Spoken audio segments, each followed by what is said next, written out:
That was a bad weekend for little Justin. I called it. Pew pew, straight sheep. I don't remember where I was. Pew pew, straight sheep. I just remember crying. Pew pew, straight sheep. I called it. Pew pew, straight sheep. An uncaged badger of straight sheep. Pew pew, straight sheep. I called it. Pew pew, straight sheep. I just remember crying. Pew pew, straight sheep. I called it. Straight sheep with cannon. I think we are good to go. I know that's not just water. Literally, it's just fucking Sprite. Oh, okay. This is just I was water. about to say, we have bottles for that shit. Yeah, I've got water. Out of our fancy new pint glasses. Those are nice, yeah. As long as you know the dishes do not get mounted up in the sink, we will continue to have glasses. I mean, that's how these that works, glasses, generally. not the ones that have exploded in the sink because of dishes on top of it. God. Shit happens. What can I say? I mean, shit does happen. That's true. Mm-hmm. Anyway, welcome everyone. I knew it. Well, of course you knew it. I leaned into the microphone. I started talking. I took the headphones out. And I wasn't paying attention to what you were doing until I looked over and I was like, "Yep, we're on." Well, I mean, this is kind of what we do. Yeah. This special episode of Cajun Greatness. Pat is sadly indisposed with some family stuff he's got to take care of, and so because of that, what was going to be Leguizamo Day last week turned into this week, but then family stuff. So now Leguizamo Day has been moved to December 2nd, and Cannon's birthday episode has been moved to next week. And this week is the return of one of our, weirdly enough, most popular special shows. It always gets hella listens. Mm-hmm. Welcome, everyone, to Straight Shootin'. Straight Shootin', pew pew, TM, motherfucker. Pew pew. Wait, do we really get a lot of listens on the Straight Shootin' episodes? They have tended to be some of our better ones, yeah. Hell That's just, that boggles my mind.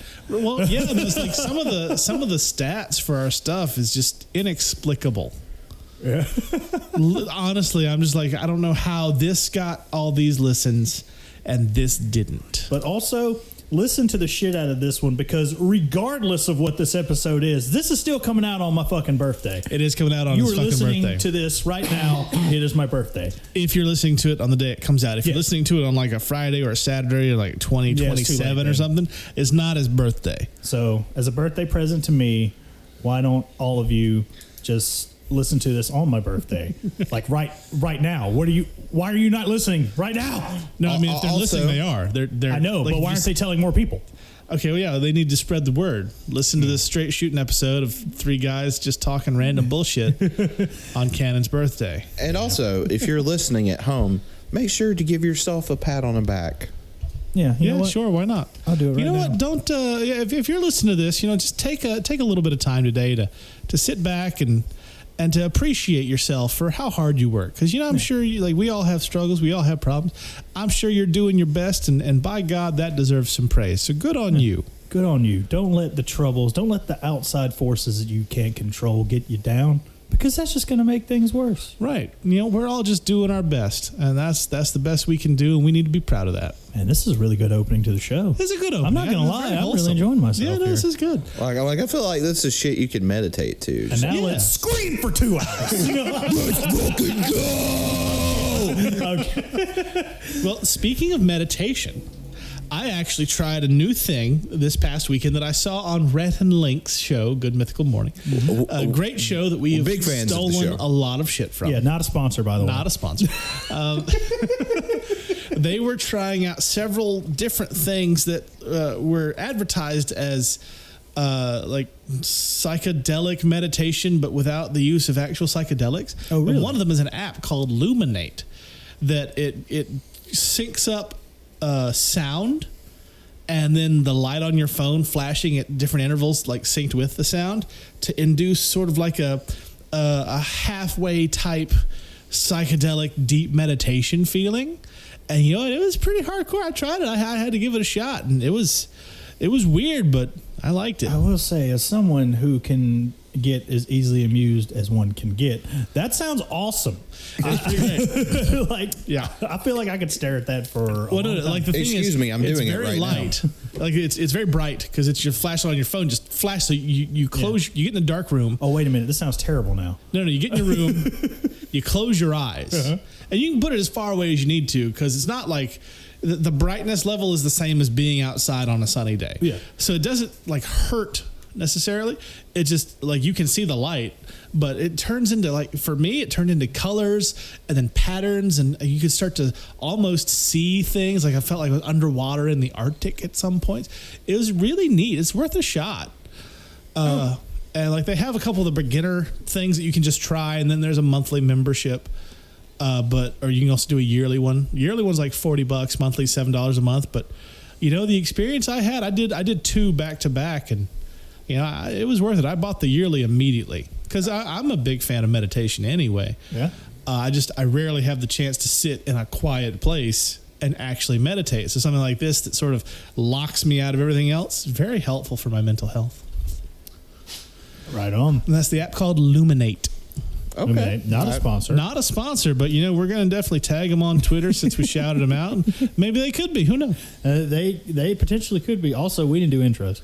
No, yeah, it was straight shooting. I know, but what if this is literally the first episode of the show these people are listening to? Then they need to go pick something the fuck else because this is a weird introduction to the show. But yeah, Not the longest. That was actually the newest episode of AYCH. look, we don't. That intro we don't clocked in at like 8 minutes. We don't plug the other fucking show until the end. If you're listening to the week it comes out. Oh, all right. Well, yeah. Anyway, this is Cajun Greatness. We're doing a straight shooting episode. To my right is Jonathan. I have a full diaper. To John's right is Cannon. Y'all really need to stop having family reunions at the grocery store. That shit is so annoying. And then Pat's not here. Yeah, Rita, I'm trying to reach the butter. You're in the fucking way. And I'm Shimmy. Yes, So here we are. we are here. That's the intro. Do you know what we're talking about today? Whatever the fuck comes to our mind. Anything and everything at this point. Which is probably going to be some deranged shit. But Could be. Well, so far it's been wholesome as fuck. Yeah. Yeah. And then let me derail it. Don't y'all hate that when people just like have family reunions in grocery stores? Oh, God. And they just like sit in the fucking aisle. And it seems like, especially Walmart, the aisles get smaller and smaller over the years. And then dipshit McGee's just sitting there like plaquing arteries, just clogging up the shit. And we're just like, move, Brenda. Some of us want to get fucking groceries. So let me tell you what, I've been to the grocery store twice since March of 2020 because I found that app Shipt, SHIPT. It's a local app where you pay a monthly fee of $15. And then any order over $35 that you get, there's free delivery. You can get tip your order, like the person shopping for you. And it's fucking awesome. Because I go on my phone. I'm sitting at the shop. I go on my phone. I was like, I need these things. Go get them. And then the shoppers are super cool. They'll text you like, hey, I'm your shopper. I'm about to start on your order.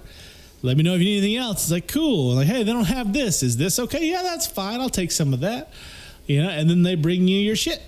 And you don't have to go to the grocery store. And I've actually become pretty friendly with 2 of my shoppers. So shout out to Mel and Rebecca. They are fantastic. Y'all are doing the Lord's work. However, I don't trust anybody. I especially don't trust people to get the groceries I want to prepare at home. Well, here's the thing, though. Like, it shows you on the app, like, what's available. Yeah. And then if something's wrong, you just call the customer service like, hey, I wanted this, and they did not bring it. Like, oh, sorry. Here's your refund for that. Do they have like a cop body cam so you can like see what they're doing at all times? No. Not that Apple, Brenda. That one looks off. I don't want that one. Now, for stuff like that, they will take a picture of what they're about to send you, like grab, and they'll send it to you. All right. Like, I mean, we trust people to bring the meal we're about to eat via like Uber apps and shit. Barely. Yeah. At this point, we've talked about that numerous times. Yeah, apparently Waiter is still terrible. Yeah, I will never order food from Waiter again. I was listening back to the episode of the Late Takes that I was on with Tanner, which we recorded like a month ago. And there's he ordered waiter that night. And there's a part where I'm like, no, one of the new guys, the new guy over, he's doing his best, and I know he still is doing his best, but it's still plagued with problems. I'm sure it's a bunch of stuff that he personally can't fix. Yeah. Oh yeah, but it's still not good. Yeah, I mean, there's only so many times that you can get burned by one of these delivery apps before you just say fuck it. Like DoorDash was one of the first ones, before I knew that was like one of the worst ones ever. Yeah. Was one of the first ones that I signed up for a premium service with, and it started out fine. Like, even before I signed up, all my shit was fine. And then once that happened, it's like they pretty much just shit in a bag and give it to me. Yeah, no, DoorDash was the first one I used, and it was great. I signed up for the premium service, then just downhill so hard. So now pretty much all I ever use is Uber Eats and Crimson to Go. Yeah. Because Crimson to Go, it's not as intuitive. There's not like an app for it, but I can call somebody who's in this city and be like, hey, your boy fucked up. So sorry, here's your refund. Thank you. and that definitely has more local businesses too. Oh yeah, it's a lot more choice as far like, because Uber Eats is like the same 7 fast food places. God, since we're on the subject of like grocery store etiquette, and like you said, you've only been twice since basically the pandemic. Because I have a Target Red card. Yeah. And so I'll go like when there's like I have the monthly payment coming out of it, so I'll wait until it's almost down, then I'll go and just max the fucker, and then another 6 months my monthly payment takes care of it. So time to go back, max the fucker out. Like time to get a truck full of Yoo-hoo. All right. Oh, I just Who wants a pallet of Cheez-Its? It's like, I do. I do. God. Still haven't gotten your pallet of Cheez-Its yet. I mean, I've come pretty close. You have gotten pretty close to a pallet of Cheez-Its.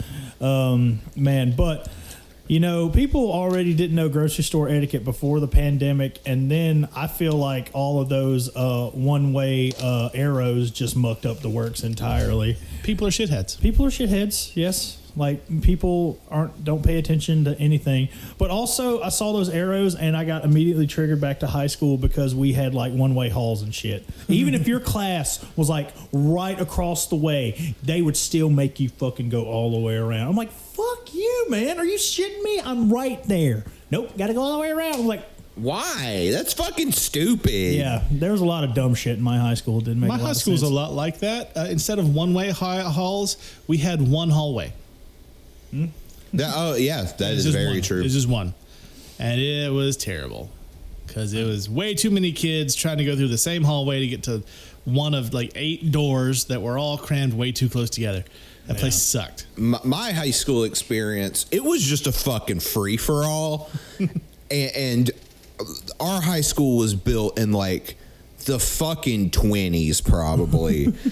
And like they finally tore the old school down, but there was this like right as you walk in the 2 front doors, there was the middle staircase that went upstairs, and then right beside it was the hallway. But the hallway, I shit you not, was like this wide. Oh God, He's holding his hands shoulder length apart. about a yardstick. Yeah. Yeah, probably about 3 feet wide, and trying to fit about 1,000 students through it. It's not fun.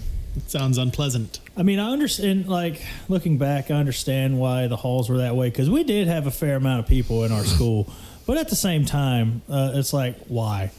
But especially, like if you had, like, a class that was, like, across the hall. Yeah. What would have stopped you from, like, if you're coming out of your door and you have to go straight across the hall, why couldn't you just take a brief right, and then when you have an opening, do, like, a quick U-turn? Yeah, just kind of juke them. Just like, loop around. I mean, don't get me wrong. There were some teachers that were cool about it. There, like, some were like, yeah, come on, it's right here. But, like, others, like, there were some fucking Connosaurus Rex teachers that were just like, oh, no, you got to go around. I'm like, oh, my God. It just drove me up the wall. Another stupid thing, and in retrospect, it was a glorified fundraiser for these asshats. We had lockers, and they would always make us put locks on our lockers. But 9 times out of 10, people didn't do that shit. They just wanted to latch it. Nobody's going to take your shit. Like, no one ever did. I mean, we had security. We had cameras fucking everywhere. But if you didn't have a lock, twice a year, they would slap a lock on your locker, and you would have to pay $1 to get it off. That's stupid. Yeah, that's real dumb. That's fucking extortion. That was a fucking thing that happened in my high school. That's extortion. Yeah. It was like that. We even said it then. I was like, this is just some stupid, like, way for you to, like, raise funds, and you're robbing us of, like, our lunch money right now. God, like, fucking assholes. did y'all ever have to deal with getting parking tickets at your school? Unfortunately, I had to ride the bus my entire 12 years of school. Yeah, no, parking at my tiny little shit-ass Christian school, no, we just parked in spots. So, like, and I was a part of ROTC all through high school, and I thought this was fucking stupid because part of our funding was parking passes. So, like, if you wanted to drive to school, you have to buy a parking pass, which was like $10. And God forbid you're not parked in the certain place or whatever, they would write you a ticket. However, no one fucking paid them, so it didn't fucking matter. Well, the only real, like, shitty type of cash grab at my school, which, having, again, full disclosure, gone back to teach at that school because, I was indoctrinated. It took me a while to escape. The only time that you would ever have to pay, like, extra money is if you got detention. So if you get detention, you go to detention after school from like 3:30 to 4:30 or whatever, and you have to pay the person who watches detention that day. You have to pay him $2. Interesting. Which it's to supplement their income because they're there later and the school's not going to pay it. Yeah, but at the same time, it's because you got punished. Yeah. And like there wasn't ever like at first you think like, well, what if a certain teacher would like, I'll do detention, then just start throwing the fuckers out every 5 minutes, right? Like, no, it's too small of a school for that. Like that would get caught on to very quickly. So it was dumb, but compared to some of the shit you hear about in public schools, it wasn't terrible. Yeah. Yeah. Well, I was the only one who went to a public school. No, because I went to his school. Tuscaloosa Christian can suck my nards. Yeah, because like I remember talking to like some friends in the college. I'll say that shit out loud. Fuck them. Yeah, because I worked there. No, they fucking suck. They fucking suck. All right, because so stupid. I went there up until 3rd grade, so I got a taste of it. But like, there were some friends I had from that time I got reacquainted with in college, and they told me some of the stupidest including bullshit. Including former guest Ken Logan. Yeah, including Ken Logan. And it was just like, I'm like, how? He also agrees that TCS can suck his nards as well. Oh, they could fucking lick my entire asshole. Because, like, the shit that they said they had to go through, I'm like, are you fucking serious? I don't give a shit what fucking... We're picking on Brenda today. We're using her name again. But fucking Brenda gives a shit what I fucking post on Facebook. Why does that fucking matter? I would like to apologize to everybody. If your name is Brenda and you're listening, I'm sorry. No, fuck Brenda. I'm talking about me just like erupted in laughter because he said nards. And the stank he put on it. You could suck my nards. It's a fun word. It's a great word. And one you From don't a hear movie too you often. think is cringy. Who? What? Monster Squad. Oh, Wolfman's got nards, bro. Well, I mean, that's just a word that people have said. I had never heard that word until Monster Squad. Never in a million years. It's a thing. I didn't know it until that movie. And like I said, I didn't think it was like super cringy. It just it didn't hold up to me. This man had the caucasity my whiteness is not part of my opinion. While we were driving to while I was driving to Birmingham, he wanted to tell me that one of my favorite movies of all time is Cringe, and he thought it was safe because I was driving. Cringed. Yes, because you couldn't hit me while driving. It's the only time I could have told you. I could have killed us all. You have no idea. I don't know. No, I also rode with you because even telling you that, it was safer than riding with Pat. You're not wrong. I love you, Pat. Oh God! Oh Jesus! What other? I had another bullshit school thing while we were thinking about it. But I lost it. God damn it! Of course, school lunches were fucking bullshit. Like, Man, I'm in the minority. I guess either I just ate shit or we just had pretty decent school lunches, because especially when I got up to like junior high, when we actually got a choice, because like K through fucking 5th grade, you got what you got. Yeah. But junior high and up, you had a little bit of an option there. You know, chicken sandwich, a burger, piece of pizza, whatever. And I'm like, okay, cool. So We had a couple really good years of lunch foods. When I first started going in there, first year they would order out. So we get pizza, we get McDonald's, you know. I remember that was my Arby's, first Taco Bell. see, and shit. we didn't have that shit. No, What the Like fuck? that was like my first grade year, because like, and they were set days. So like Monday was McDonald's, Tuesday was Taco Bell, so on and so Taco, forth. you And literally they- had Taco yeah. Tuesday? We really had Taco And Tuesday. they stopped that because they said it wasn't cost effective. What they meant was they could make more money by making their own shit and making us pay for them. Yeah. They said, we're losing money on the stuff. We're like, no, you're fucking not. I just paid you $3 for a taco that I know is $1.20. So fuck you. How much did y'all pay for lunch in school? It depended on what we got. yeah. But God, so like, I don't remember. like dollar burgers ended up being $1.75 if we got them for lunch at the school. Yeah. I know we would spend about like about $5 a day. Yeah, and then but after that ended, then the lunch was taken over by like my father figure, who was also the football coach, whose daughter listens to the show Whoop, whoop. occasionally. Whoop, whoop, whoop. Shout out Reagan. But so he took over, and I was his lunch assistant, because from the time I met him, I was essentially his young boy, to put it in New Japan Pro Wrestling terms. I say was, I still fucking am, but so we worked the lunch together, and like he was good about it. He like, oh, you want chicken tenders? Here's 9 tenders. Have that. Enjoy. Oh, you just got a plate of fries? Here's a pile of fucking fries. Have fun. So like, and that, it was good prices. So he was good about it. And we had that square pizza that I still maintain is the best pizza of all time. Thank you. It's so good. Like people found the site. I will go to the site. If I had somewhere to store the shit, I would buy it by the fucking mile. Absolutely. Like, it's delicious. And the square pizza that TCS had was hit different. The one at fucking Brookwood was fucking cardboard. It tasted like fucking dick. Yeah. So after Hunter stopped doing the lunches, though, this is where there's a nice lady who took over for a while. She did her best.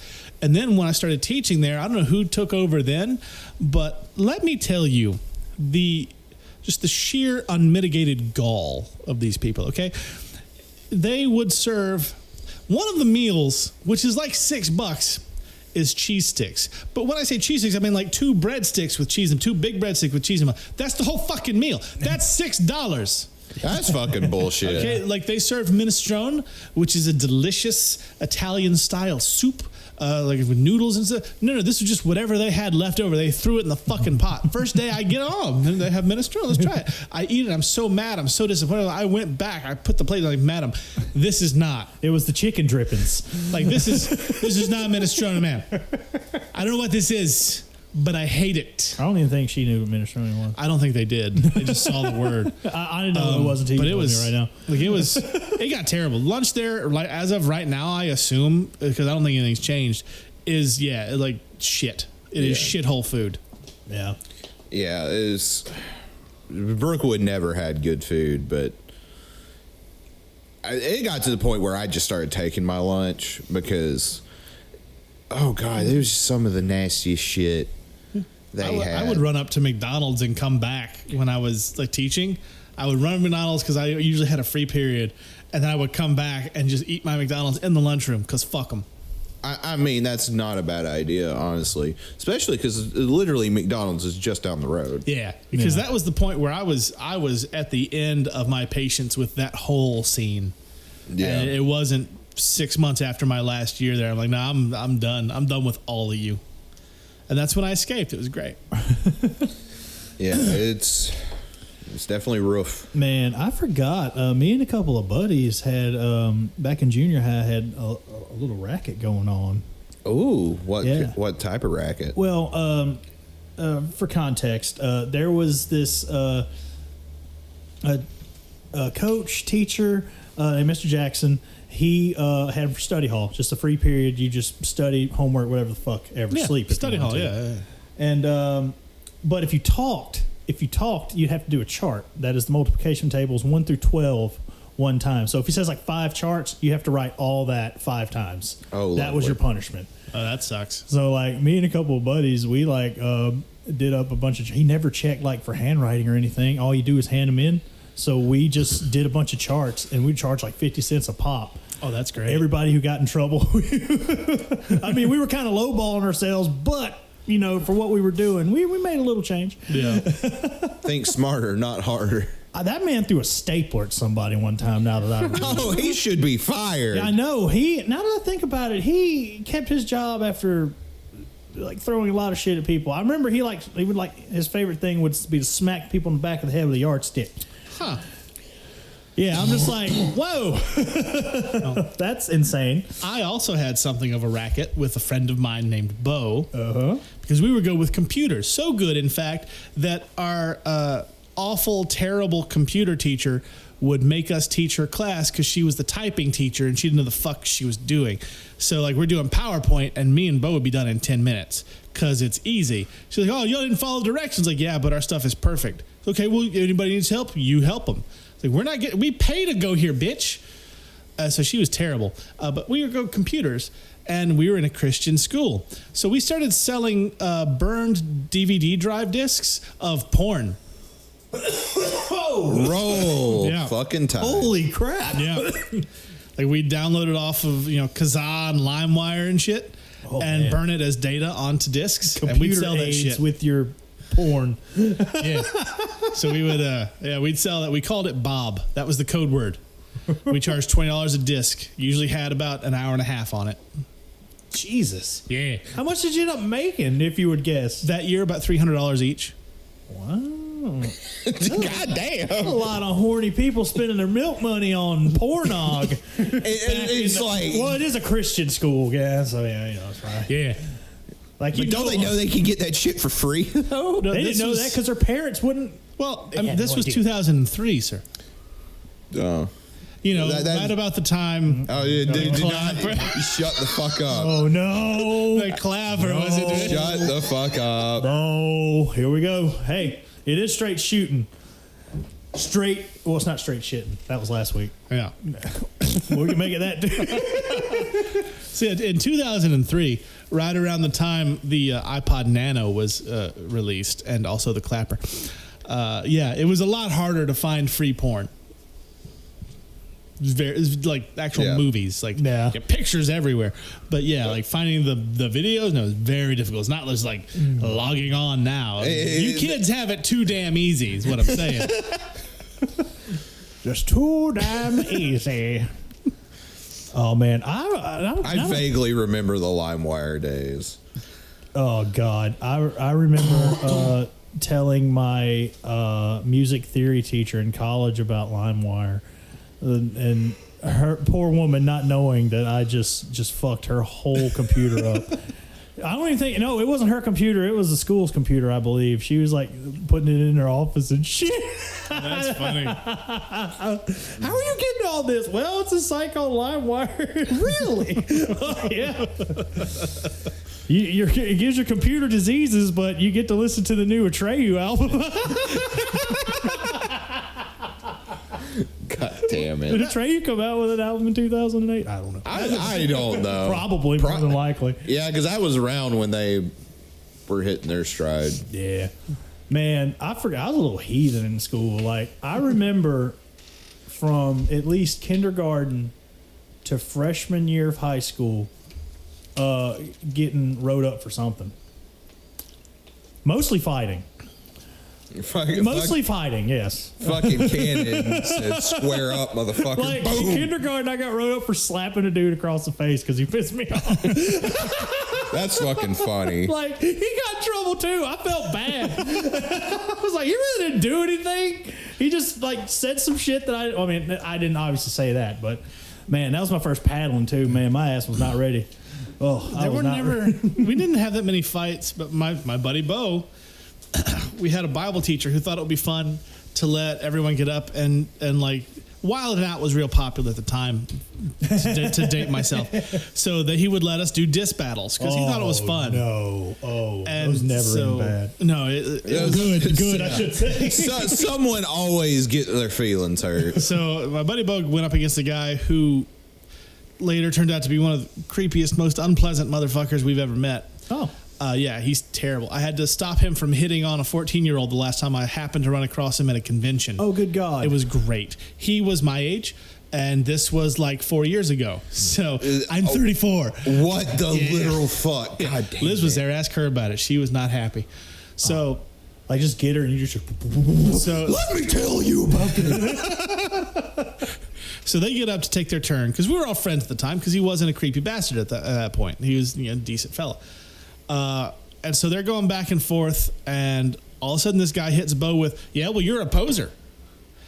And Bo was very, very, very sensitive to the idea of being different than everyone else. Like that was his big thing at the time. It was like he was desperately trying to find his own identity separate from everything else. Mm-hmm. So poser was like the worst thing you could have called him. Yeah. So dude says, "Well, you're a poser," and chuckles, and Bo stands there. He's quiet for about 2 seconds. It feels like forever, and just rears back and slaps the taste out of his mouth. Right? Damn. Just like, "You're a poser."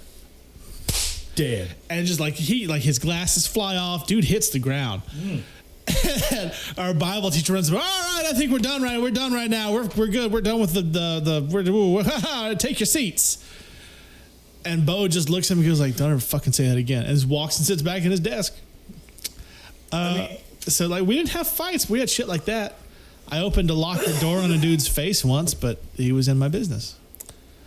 That same guy challenged me to a fight like a year later. And I was a shithead. So I'm like, "All right, fine. You want to fight? We're not going to fight in here because you're going to get mad at us. We're going to go outside. We're going to fucking fight. You want to have this out once and for all?" Because like me and this guy, we'd had problems for years. Yeah. So, yeah, let's do it. But he's an idiot. So he turns around and I grab him by the collar and I yank his ass to the ground. His head bounces off the floor and I just walk away with class. He left me alone after that though. Hey, that's he's a dumbass. Yeah. I was about to say, like, the majority of the times that I got in trouble for fighting was 9 times out of 10 somebody just pissing me the fuck off. Mm-hmm. And that's why the last occasion was freshman year. And I get like, I just black out when I'm like fighting. Like, if you got me mad to the point where I'm about to just fucking wreck your face, I just black out. Yeah. I just see red, I see nothing, and I see nothing but my target and just start. This guy was fucking with me all day, right? And then he, the abridged version, he gave me one of these numbers. He takes his hand and just brushes my face like that, right? Oh, and all right. So I just so happen to have like a candy wrapper in my hand, right? And apparently, me getting mad gives me like pinpoint precision, right? Because I fucking launched it, got him right in the eye. That pissed him off. He launches up out of the desk like, "Whoa," and the teacher fucking loved me. She was like, "Excuse me, Franklin, what are you doing?" And he was just mad. And then this is 7th period too. This is the end of the day, y'all. End of the fucking day. We're not allowed to carry backpacks, so I got a stack of fucking books in my hand. I'm walking out. I'm about to get on the bus. I'm about to hit my locker, get my shit, and go. And then this dude goes, "You ready for these fists, bitch?" I was like, I stopped. I turned around. I was just like, "What did you say?" He goes, and he said it again. "Are you ready for these fists, bitch?" And I took a breath. I was like, "Nah, man, I'm ready to go home." I tried to walk away. I shit you not. I tried to end it there. He fucking shoves me, y'all. Oh, fuck. And I throw everything down. I grab a fistful of his hair and I tag his eye every time with every swing. We ended up getting a bill later. I didn't realize we ended up breaking the art department's display case. I didn't know this until after the fact. Like I said, I was just hitting the dude. I was just mad. Yeah. Turns out we both got a week suspension. He was on the football team. Didn't get to play because, if you get in trouble when you do an extracurricular, you're not supposed to participate. We had a marching competition that very weekend hosted at our high school. We were hosting this. If I wasn't in there, it was just going to be bad. Dr. David Dagnall, miracle fucking worker. I've seen this man part the fucking skies during a thunderstorm. I shit you not. It happened. We thought we were going to get out of marching practice. Oh no, 12 o'clock hit. Oh, son, we went out there. Anyway, he went to the principal's office and vouched for me so hard. I was able to march not only at that football game that he couldn't play in, but the competition the next day that we hosted. I'm just saying, you play stupid games, you get stupid prizes. He came back. We were suspended for a week. Yeah.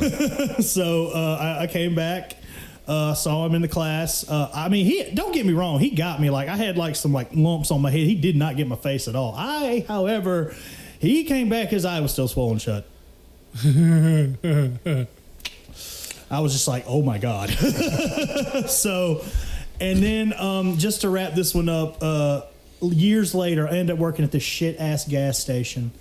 And this guy walks up to the counter and he goes, hey man, you remember me? Granted, I did recognize him. I didn't remember his name. I mean, I just knew him from high school. I was like, yeah, man, we went to school together. What's up? He goes, man, do you remember that time you got in a fight with, I'm not going to say his name, but I was like, yeah.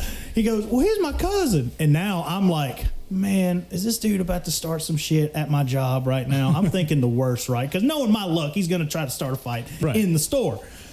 Lo and behold, no, he's just like, no, man, he's out in the car right now. We were coming in here to get something, but he saw you walking in and he wouldn't even get out of the car.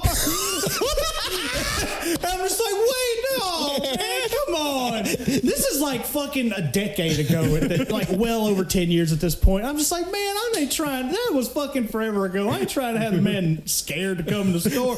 He goes, no, man, I just wanted to tell you because like when you walk through, he just looks up and goes, man, he got big. Granted, I was never a small fella in high school, but you know, I never grew. I just grew that way instead of taller, horizontal instead of vertical. But yeah, that was wild. Yeah. Luckily, I was never really into fights in school because I was. Oh, I hate fighting.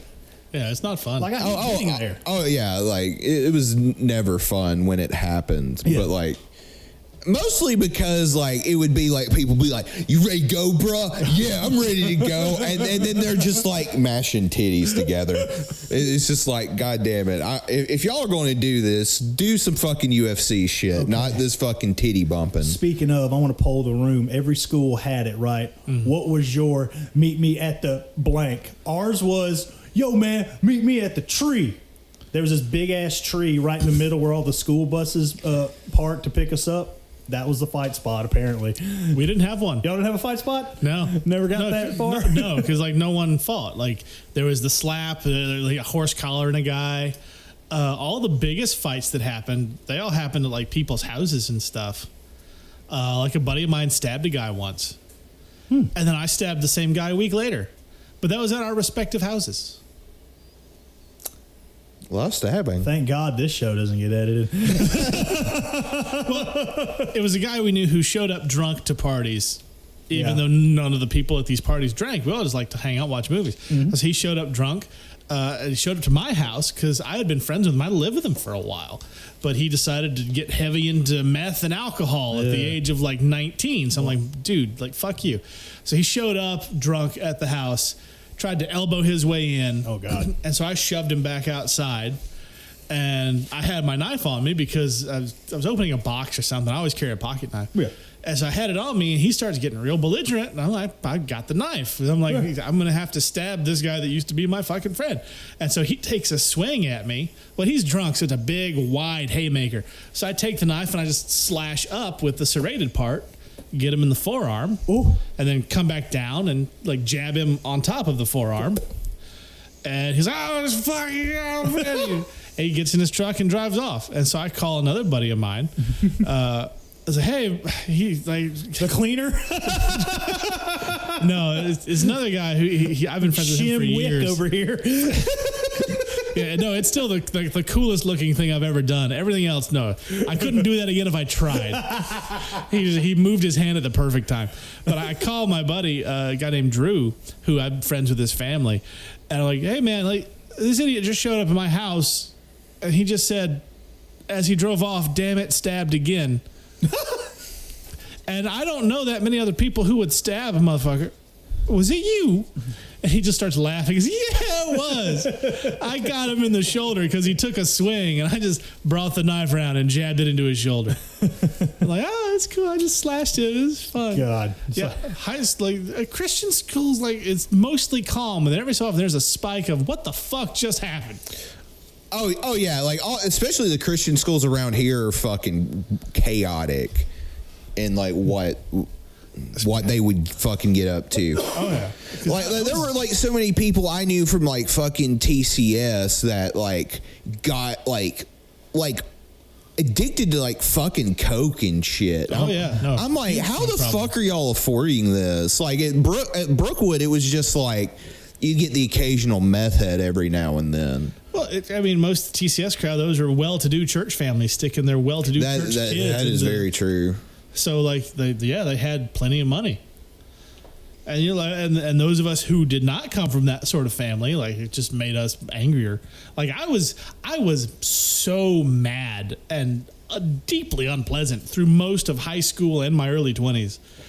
Like the look that you gave me when I said I stabbed a guy, like you can't see it with me now. I get that, but I used to be awful because I was just mad all the time because I was surrounded by a bunch of fucking fake Christian poser bitches. That's fair.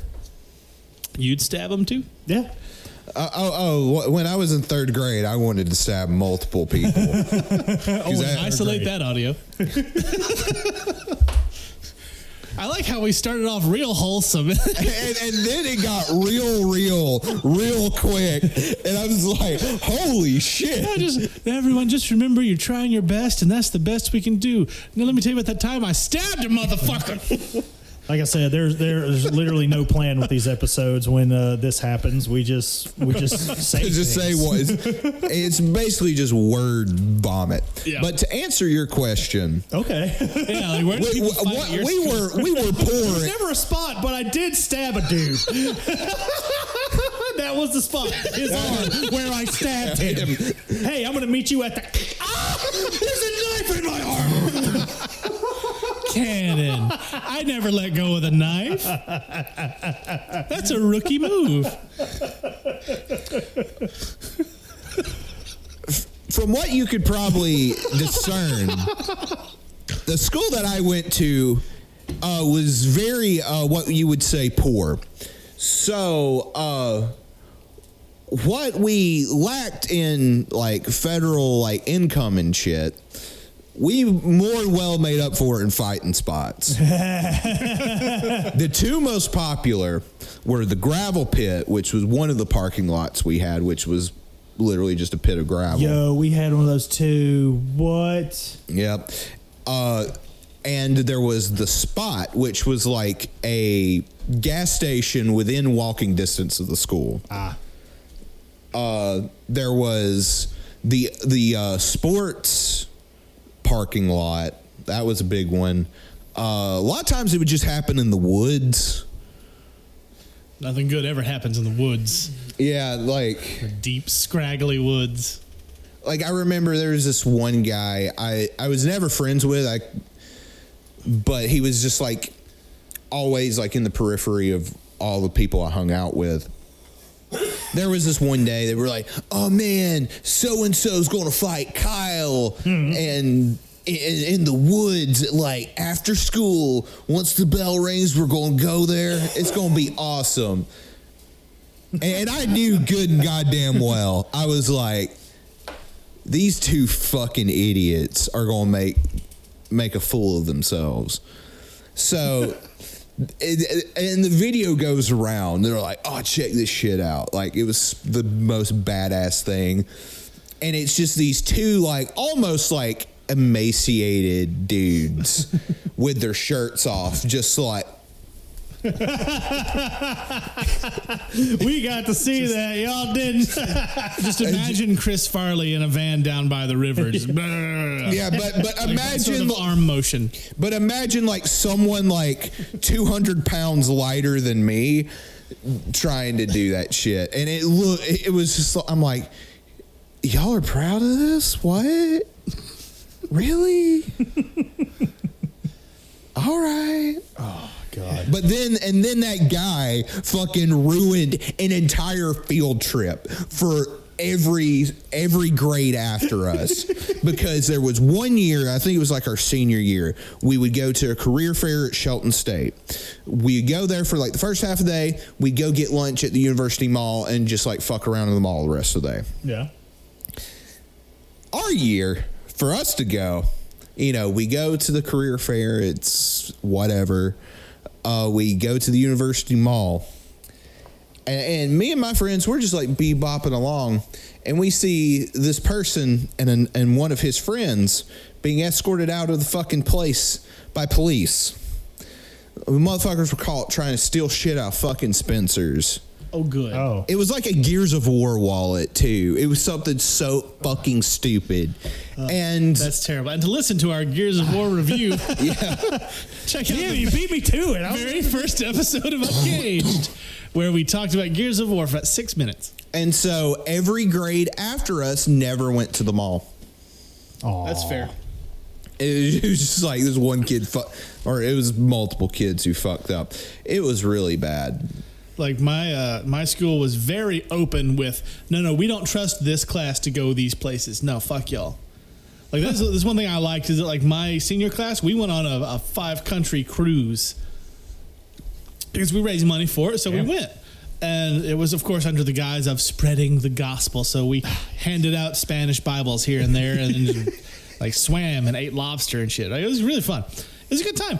And when we weren't like out on the countries, me and Hunter, the guy talking about like the chaperone for that trip, we would just stay in the room because it was me and him and 2 other guys in the room. He and I would just lay in bed because our separate beds and watch the Bob Hope marathons they'd had on the TV and the thing. It's like, oh God, this is nice. Because at that point, even though I was a student, I still fucking worked there, and I worked at the church, so I was tired. I needed a vacation, so we'd stay in the rooms, just watch Bob Hope movies. Everybody's running around acting all kid-like and like, hey, y'all want to go? Hey, shut the light off. It's Bob Hope, get out. That was a fun trip. And then the class, older than me, they had to go to that shitty camp up the road on Prude's Mill. Like Camp Hope or some shit. Oh, you're talking about Camp Horn? That's the one. That was their senior trip. They were there for like 4 days camping. In like early spring, like April, because they weren't trusted to go anywhere else. Because fuck them. Because God, like we in ROTC, we took a fucking trip there every year to have like some sort of competition shit with the other schools in the county, and I've always fucking hated it because it was always like in like right like towards the end of the year, so it was fucking hot and just gross, and no one had a good time. I'm very grateful I've never had to go there. Like it was worse than that. Like they would discriminate, or not discriminate. They would absolutely be like, okay, these certain students can't go certain places, but these can, because the English teacher, she was taking the class above mine to a Shakespeare thing because they were doing Shakespeare, and then she picked 3 people out of my class who she said, and this is a quote, "I think you 3 would understand it, so I think you'd enjoy it. You're coming along." So it was me and 2 other people. And the rest of my class was just so pissed. They're like, what do you mean they get to go? I was like, oh, I bite my thumb at you, sir. Good day. And the best part, the part that made me the happiest, is I liked Shakespeare well enough. I still like it. He's fine. I know, like, the Bard, I get it. But, like, to modern sensibilities, I can say that. So, fuck you. He's fine. But we get there, and she fucked up her days. So we get there. It's not Shakespeare. We watched the full-on musical Man of La Mancha. And I love musicals, so I'm just like, I'm fucking giddy, right? So we pull up, and it says on the thing, Man of La Mancha. He goes, oh, no. I guess it's not Shakespeare. I'm like, yeah, but it's Man of La Mancha. She goes, well, I don't know. We're already here. We already paid. Man of La Mancha, I am my Don Quixote. It's great. We're going to go fucking, come on, we're getting off the bus. And she's like, all right, let's go. And so we all went, and everybody loved it. It was a good day. Hell yeah. Yeah. And we got back, and everyone's like, how was your boring Shakespeare? Like, we saw a musical. It's Man of La Mancha. It was great. Fuck all of you. Yes, I saw Mala the Man Witch. Yes. I don't know what that is. I'm sorry. No, it's fine. It's really good. That was the same teacher that would let me sleep in her class because she knew I knew what I was talking about. Fuck yeah. Like they would do readings like out of the stuff, and it would get to me, and I'm gone. I'm just like, right. And she's like, somebody wake up Justice. What? Uh-huh. Please read from page 13. Okay. Which book are we in? The literature book. No. Despite being the wife of a pastor, she was very hardcore about. No. We're talking about literature. Bible classes for Bible, which I always appreciated. Oh, that's good. Yeah. And so I'd wake up. I'd read the passage from page 13. I'd pass right the fuck back out. There were good moments from that school, but it's like 95% shit. And 2% stabbing a guy. Yeah. Let's see. 3 years in a row, I was voted most likely to win an Academy Award. And my senior year also, for some reason, most likely to appear on MTV. Little did they know, they stopped showing music at one point. I mean, with the reality shows, though, would you think that would make you more or less likely to appear on MTV now? Because I think you'd be a great MTV personality. Man, I wouldn't say I wouldn't be on one of their dumbass shows.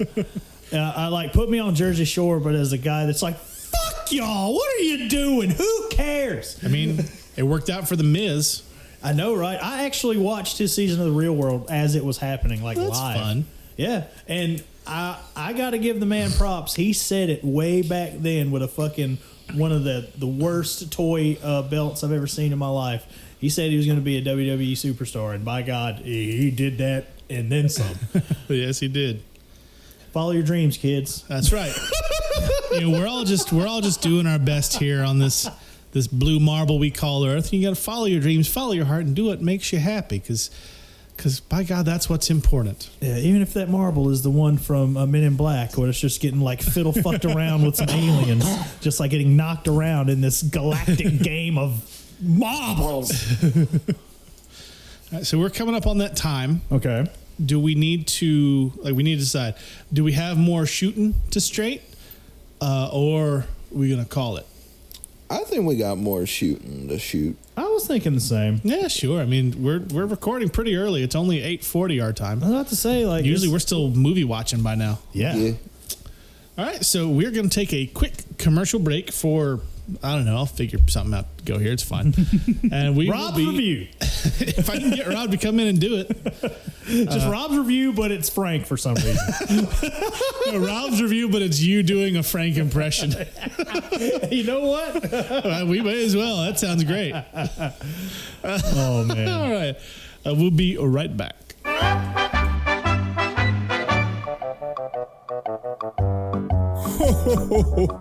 Santa Claus here.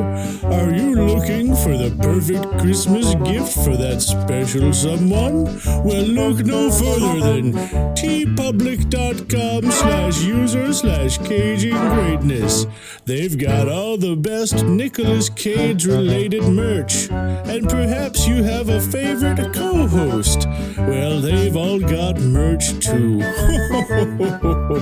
Make my job a little bit easier and get some great stuff for that special person in your life. Again, that's tpublic.com/user/caging greatness.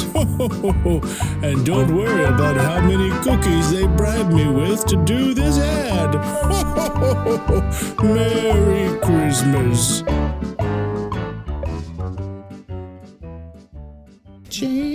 One more time. Been a regular Tom Petty. What's that from? Is that This Is the End? Or was that a Workaholics bit? I think that might be Workaholics, but I've only seen This Is the End 1.5 times. Okay. So I got nothing. Welcome back. It's still straight shooting. Pew pew. TM. Talking more bullshit. Thank you for listening this far. Also, what's wrong with you? Why? Hey, I don't know. I like to think we're somewhat like mildly entertaining. And I think we had some maybe, entertaining school stories to talk about. Oh, yeah, there were like the some good first ones. hour was just like school stories. Yeah. No, Well, and we didn't plan it. That's like, the best part. Very wholesome beginning, devolving straight into school stories. Take care of your mental health, kids. Otherwise, you end up stabbing somebody in Christian school. Technically, I stabbed someone from Christian school in my house. I know. He was allowed to stab this person. He was in his home. Legally, I was in the clear. I mean, yeah, Told to leave, and as a straight white male, I would have absolutely been taken care of. but also too, we live in fucking Alabama, so stand your ground is a thing. No, and this was 15 years ago, so Yeah. there's no way a straight white male youth pastor in training was going to get in trouble for stabbing a drunk meth head. It's like an Etch-a-Sketch. Never happened. Nah. That was great. I love how everything came into play in that. That was awesome. In some countries, it's considered a compliment. Hey, Pat, I know you're listening to this. Guess what? Fatties fart too. And right now, he's losing his mind. He's losing his shit. like I'm hearing him laugh right now. Yeah, no, it's good stuff. And he's mad because we did it like 2 consecutive times at this point. I did notice it here in the notes for the AYCH straight shitting. Oh my God. Oh fuck. Yeah. There's also canon shit story, which I had a poo-poo story. You want me to tell here too? and Bob Saget. Bob Saget is just it just says Bob Saget. Yeah, Bob Saget came up. Yeah, well, we talked about Bob Saget a little bit. The people in our driveway. I was here for that. Yeah. Yeah. We talked about how popular our driveway is from people who don't live here that, aren't invited. Also, apparently, you're a witness to the JFK assassination. That is correct. In addition to overrated singers. Yeah, we started talking about overrated singers a little bit. Yeah. And overplayed songs. Overplayed songs. Yep. And the evolution of Dance Guy, Yes. Yep. which came right after the Harlem Shake and Soulja Boy. Yes. You should check it out. It's a good episode. And the thing is what's weird is it makes sense and there's a logical progression. It's not like as chaotic as it sounds. Like a bit of this, I can see the progression, like from it's just from overrated singers to Metallica's Saint Anger. I can see that one, but then like everything else, just that's odd. I kind of want to hear Shimmy's take on the masterclass situation now. Oh God. Yes, we're going to talk about it. So Shimmy, have you heard of this little service called Masterclass? No.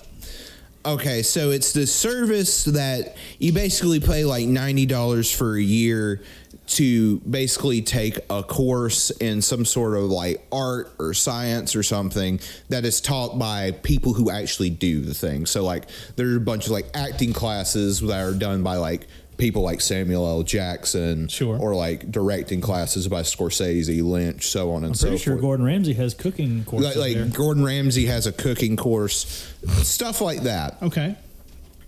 The most recent one, at least the ones we've gotten ads for, is on how to be a band, taught by Metallica. I would not want to take advice from any of them on how to be a band, except for like Lars Ulrich's business-like prowess. Other than that, I feel like that's about the same level as Axl Rose's "How to Get Along with Your Bandmates." Yes. Yeah, Like yeah. that's Yes. no, like, no, that, no, I don't want anything to do with that. Yeah. It's just like all the documented evidence of them just like hating the fuck out of each other. God, that fucking documentary before Saint Anger was so fucking uncomfortable. That sounds about as useful as singing lessons from Milli Vanilli. Oh yeah. Girl, you know it's true. Girl, you know it. Girl, you know it. Girl, you know it. Girl, you know it. Girl. Yeah, no, like the idea sounds great for everything but the thing you just said, and I hate it. Yeah, because that was like I made a tweet after I found out about that master class, and I think it was something along the effect of, "What's something that I do on the regular, but I'm still not that great at?" And I said, "Hello, I'm that Cannon guy. Welcome to my master class on shaping your beard." I was like, because I fucking hate doing that. I know I have to do that. I do that. I suck at it. That's why 9 times out of 10 I pay someone to do it now. I mean, I feel like I should set one up and start charging for all these assholes. Like, I want to get into buying and selling comics and making money. It's like, okay, well, first off, fuck you. Second of all, get out. Third, let me shave your face. Yeah. It's like every fucking week is some new idiot like, hey, which of these comics should I get now that's going to be worth a lot of money in the future? I'm like, motherfucker, if I knew that, I'd be in the Bahamas right now instead of sitting here talking to you. This is true. Like, fuck you, first of all. And second of all, also, fuck you. People are dumb. People are very, very dumb. Yeah. The older I get, the less patience I have for stupidity. Yeah. Oh, same. It's like, do we want to talk about the pettiest we can be? Oh, I mean, that was an option, yes. Yeah, I mean, we can. You see what I did there? Oh, Yeah, it was a good segue. that was a very Yeah, good segue. very smooth, actually, very smooth. Wow, I couldn't have written that one better. Yeah, Just like butter. see that was because I was like, I could say this thing, and then to the thing we talked about during the break, like one of the things we want to talk about, see if somebody picks up, and Jonathan just picked it up, dunked that shit. Boom, Yeah. like Michael Jordan in a documentary. set up the way up. Except not as shitty of a person. Yeah. I want them to hurry up and roll out that Stone Cold documentary they're supposed to be making. That should be fun. Yeah, even though I'm probably going to know everything already. More than likely. I'm still going to watch it. Who's producing it? WWE? No, it's the same people that did that Michael Jordan series. Oh. I mean, for what it's worth, that is what I've seen so far is a really good documentary. I've seen like 8 episodes of The Last Dance, and before this, I didn't give a shit about basketball, but that fucking documentary made me fucking care. Man, Michael Jordan's a psychopath. Yeah, no, he is fucking psychotic. You've heard all the rumors that have been for years that his retirement from the NBA was a secret suspension for getting caught gambling on his own games. And that's why he went and played baseball and came back. Yeah. Yeah, That's been a conspiracy theory for years. Oh my God! After we talk about petty, I have another thing we need to talk about. All right, We can just do with everything. It's whatever. No, it's like the petty thing wasn't about Michael Jordan, but examples of how. But he is a petty bitch. Oh yeah, super petty. You want to start us off, or? Oh fuck! I'm trying to think of like a good story of me being petty. Because I got a pretty good one. Let's start us off. All right, I'll start us off. I was in a band with this fella. I will say the guy was really good at guitar. He was really good at guitar. He's no Jonathan, however. Hey, don't be inflating my ego too much now. But that's the thing. This guy did have an ego, though. And like he also thought on the vocals he was like the biggest thing since sliced bread, which was also a really awesome ego shot when at another moment in time in another band I was with the same guy when we did a sound check and he was the only guy singing, and the guy on the sound booth asked, "Does anybody else in the band sing?" I was like, rose my hand. And then he's like, "Get him a mic, get him a stand, let's hook him up." Oh, the dogs are freaking out. Sorry, everybody. Anyway, one night he asked me to be the bass player for some shows. And I was like, okay, I mean, that's easy money. Let's do it. So I play like 1 or 2 shows with him. And on another occasion, he asked me to play. And then I was like, all right, what time we got to be there? Nothing. So, hey, man, when's the show? When do we got to roll up? Nothing. I'm not hearing dick off from this guy. I end up finding out through someone else who was at the venue, because I was living in the town at the time. The venue was local.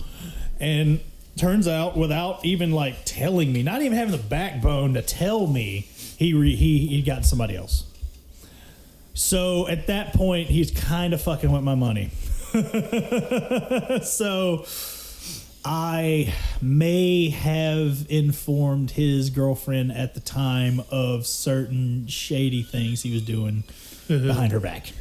Oh, you told her that he was cheating on her. Yes. Good. Shit. He had fucked up one night because he was a drunken idiot and told me that he had done some sketchy shit behind her back. And then once he fucked me, I decided to fuck him right back. So that's how that happened. I mean, if it works, it works. Yeah. Fuck that guy. Yeah. He, I feel like he deserved that one. Oh, there's a God. Pat. Oh my God. It's a surprise Pat in the house. Pat, do you want Not to just straight shoot anymore, hoes. do you want to join the episode, Pat? Hey, you want to come in? We just started on hour 2. Hour 2. Yeah, just fucking pop a squat. Yeah, okay, let me put my food up and I'll be right back. Hell yeah. Woo, woo, woo, woo, woo. All right, well, for that, we're going to take another quick commercial break while we wait on Pat. Oh yeah, we'll be back. It's probably going to be the same commercial because I'm lazy. Look, I don't know what I'm doing. I was told to do this or I'd be fired, and I really need this job. But look, I'm an elf, and we're overworked, and the boss man said that you need to go to tpublic.com/user/caginggreatness, whatever that is. I just want to go back to making rocking horses, but they moved me to the Jack in the Box section, and those springs are really hard to get right. So could you guys just go like buy some shirts or something from these podcasters that gave the fat man all those fucking cookies? Seriously, just buy a shirt. It'd make my Christmas a little bit better. All right, it's tpublic.com/user/caginggreatness. Just like buy a sticker or something. God, stupid. And welcome back from that commercial break after a long portion of the show. The longest 11-minute chunk in the history of chunks. That's right. And of course, we want to welcome our dear friend, Pat. Hello there. Welcome to the show, Pat. Welcome to the show. Special guest. The first straight shooting with all 4 of it. It's almost like it's a regular episode. No, now we have to go upstairs and watch the movie. I'm sorry. It's now my birthday episode. Let's go. No. Well, I mean, that is the one bad thing. We were going to do a bit. Yeah. But now we can't do a bit. We can't do the bit now. Yeah. It's a shame. I can always leave. No. No, you're already here. I'm not going to stop the recording 45 seconds in just to have another commercial for you to go. I thought this was the Anything Goes episode. It is. It really is. Yeah. No, we've talked about some stuff. It was a very wholesome first 10 minutes to recap it for you and the people listening because they just listened, but fuck them. We're talking to you. Very wholesome first 10 minutes, which devolved into stories about fights and stabbings at schools. Certainly. And then I also was reading some of your notes from the Straight Shittin' episode, including Fatty's Fart 2. Those aren't Pat's notes. Oh, these, yeah. Those are my notes. I don't know any of your fucking handwritings. You didn't sign this. We've been friends. Well, if you actually listen to the feed, you would know You've been episode friends this long 238 and you and all don't you know can hear what our podcast handwriting looks like? was a straight shitting full diaper edition. How Cannon was a witness to the JFK assassination. I don't remember that. Did we talk about that? And you also, said something about a grassy knoll. Oh, yeah. And also, You're talking about how you're parked on the grassy knoll. and Bob Saget for some reason. Yeah. We talked about Bob Saget for a wee bit. But now you're here, Pat. Hello.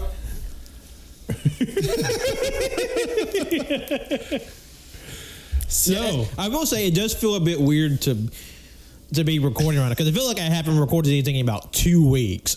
I mean, we didn't record last week. Yeah, because we had a week off for Cage, and then I wasn't on for AYCH on Monday. So it feels, of course, in podcast time, not much time, but in real world time, and when you're used to recording about 9 days a week, it starts to feel like you're missing something. No, well, I mean, like, I'm used to being over here like 3 or 4 days a week sometimes.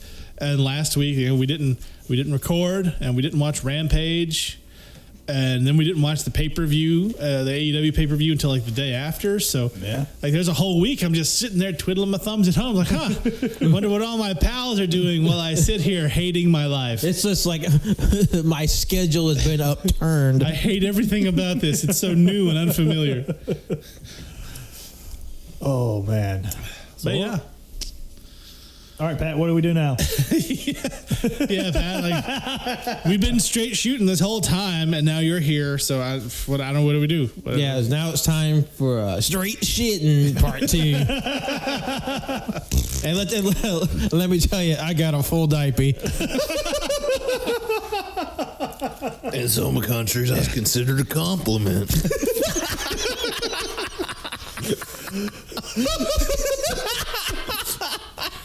I love how much you love that. I feel like ever since September, that fucking video has not given me any peace. Because it's like a Pavlovian trigger. Like, literally, you could just say fatty's fart, dude. He didn't even say it. And I will damn near shit myself. Like, literally, like, Shimmy put it in chat and a reference to something, and I still laughed for 10 goddamn minutes. Like, I threw it up on TV myself, and I damn near shit. God. I'm just going to give you a fair warning. There might be a trap for you in the first half of this episode. Yeah, there's. I mean, you laid a trap for me in the AYCH episode. They fucking sprung a hook, line, and sinker. What's going to be really funny is when he listens to this episode back and laughs at himself laughing while saying. Oh, you know I will. God, this is like fucking Inception level So bullshit. many layers happening. It's like, congratulations, Pat, you played yourself. Are there any onions on that sandwich, Pat? Fattyception Part 2. Oh my God. That's good stuff. Was Fatty's fart too always this funny? It always was. Bam. In some countries, it's considered a dream level. Like I said, Comedy Pete with Fatty's Part 2. Not Tropic Thunder. I could give 2 rat shits about. Like, if there was a fire in the last Hollywood studio on Earth, and they had the film negatives for Tropic Thunder and Fatty's Fart 2 in the old, like, 1950s style, I would say Fatty's Fart 2. Let that motherfucker burn. So you're a big fan of the. Yeah. Yep. Okay. Oh my God. That might be a fun game for either a today or a future thing. Huh. Everybody gets a movie scenario. 2 of them, they're potentially going to be set on fire. You have to say one of them. Which one? Oh, fuck. I like that. I like that. It's like imagine if this dipshit channel was the one responsible for saving cinema. Honestly, I think that'd be a good bet. I like it. I like that idea. And you I say obviously- let's go with it. have to target people on this one. Because I got one that immediately came to mind, and it's going to be targeting these 2. Oh fuck! I mean, fuck it. I'm why not? curious Let's what do that the target would be. All right, All you right. got them. Let's go. Yeah, let's do it. Oh, hell, what if that's just the second part? You got to May as well. save one. Okay. The original Star Wars trilogy Okay. or Lord of the Rings. Lord of the Rings. Zero hesitation. That's tricky. And I'm going to get hate for that. But fuck y'all. This is my personal preference. Lord of the Rings. Oh, is this like an everybody thing or? Oh yeah, like if you have an opinion on it. All right. I'm just asking. I'm like throwing this out in the ether Yeah. because I honestly don't know. Lord of the Rings. Because Lord of the Rings is the better movie. Like, I mean, as someone who's only seen Fellowship, I got to say Star Wars original. yeah. But like, I think like Empire Strikes Back. It was like one of my favorite movies of all time. Probably like 1 or 2. But also, I'm imagining like John. If you ever seen that meme of like the guy like wading through floodwater, but he's like holding 2 cats in his arms. It's just like, oh. That's me with these 2 movies. Very. Yeah, no, I'm 100% Lord of the Rings. All right, cool beans. I will say, like, I love Star Wars, but that movie doesn't make me cry near as much as fucking Return of the King does. No, like Lord of the Rings hits every emotion. Like Star Wars is great, absolutely. And like if we're plucking it from time and making it so that it never existed, then yeah, obviously you probably want to go with Star Wars because most of modern cinema is built off of it. Whatever. But if you're just picking like of the two and everything else stays the same, Lord of the Rings. Yeah. Like how many just sentences can you say to people who love Lord of the Rings and watch their eyes well up? That is very true. Just like there, I can think of 3 right off the bat just from the last movie. Well, I mean, I say that, but like those are like 2 of the movies I quote the most, like in just my day-to-day interactions, right? Because it's like, God damn, I couldn't choose. I just die. Well, I guess I die. Jonathan, now you are on the chopping block. Oh shit! Now it's your turn. All right. You have to save only one. All right. Pink flamingos or the holy mountain. Oh, I choose neither. I choose neither so hard. I'm picking neither. It's neither. Let them burn. God. Which one are you keeping on this plane of existence? And which one are you wiping off the face of the earth? I love both these movies. I know. That's why I picked these 2 movies. And like Biggest blow that our friendship has ever suffered, but continue. Pink Flamingos fucking slaps. I didn't watch the whole thing. I saw bits. I think I had to go to bed. Although the one bit I did walk in. Did you come in on the whistling asshole? No, I heard it in my room. That was a long scene. How long was that asshole whistling for? Because that song is fucking like 7 minutes. I don't know why, but God, because I love like. I don't want to straight shoot no more. I love this game. Because part of me loves the artistry and the whole package of the Holy Mountain, but there is the little edgy shithead that's in me who's just like, I think the world is a lot better with pink flamingos. Okay. I mean, it's objectively a more fun movie. That is very true. Like, that's one thing you say. You can't say it's not like engaging.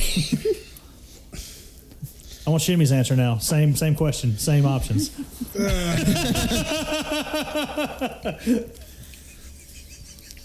Just cause. I'd say Pink Flamingos because at least John Waters knows exactly what he's doing. At least he's self-aware enough. How's your sandwich? It's Pink Flamingos. Yeah. Also, it puts. I feel like a little fuck you to Jodorowsky because I'm still continuing with my bit that Jodorowsky has committed war crimes. It's like, Jodorowsky, you didn't have to burn down this village. We could have just built a set. No, it had to be real. The pain had to be palpable. Oh man, no, that's more like the fucking dude who did Cannibal Holocaust. God. All right, Ken, I got one for you. All right, hit me with it. Die Hard or Back to the Future? Oh fuck. Cannon's going to explode. Okay.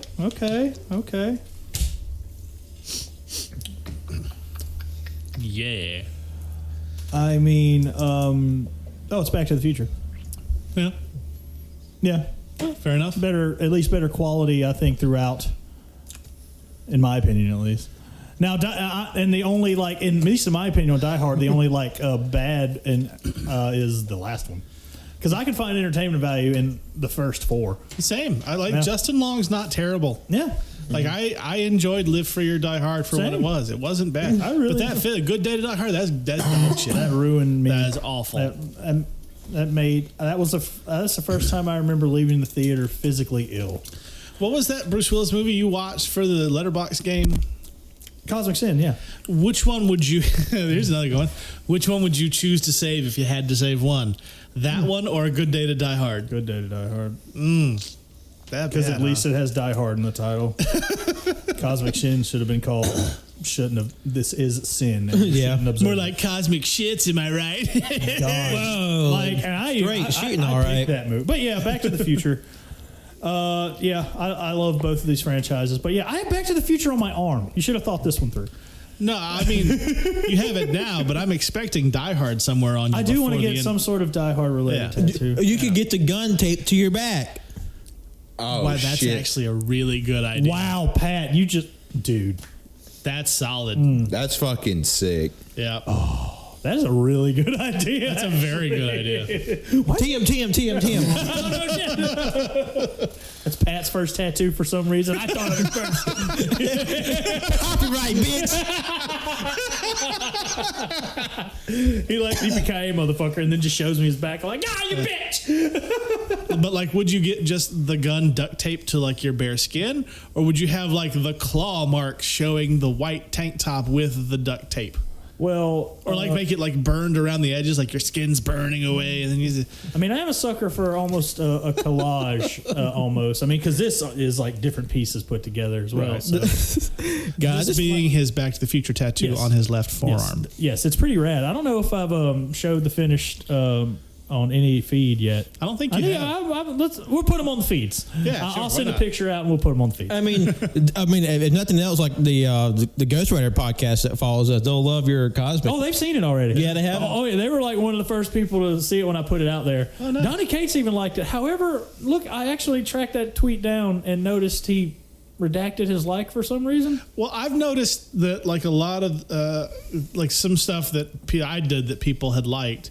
Like one of my Ghost Rider picture I did, Johnny Whitworth liked it on Instagram years ago. Yeah. But then it just wasn't there anymore. So I think that eventually like they just cycle some likes out if there's like an issue with your account or some shit. I guess, because I remember like Donnie Cates, the creator of Cosmic Ghost Rider, fucking retweeting my arm on his account saying, "Holy shit." And I was like, oh my God, this is fucking fantastic. And then Yeah. I'm just like, wait, what happened? Well, I know like one thing like a lot of like anyone who has like a public persona or a public platform will do is like they'll pay for the service that like deletes your tweets after so long after so yeah. many.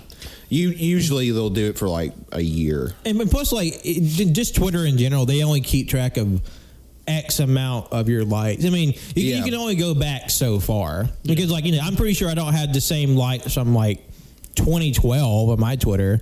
Oh yeah, That's fair. Yeah.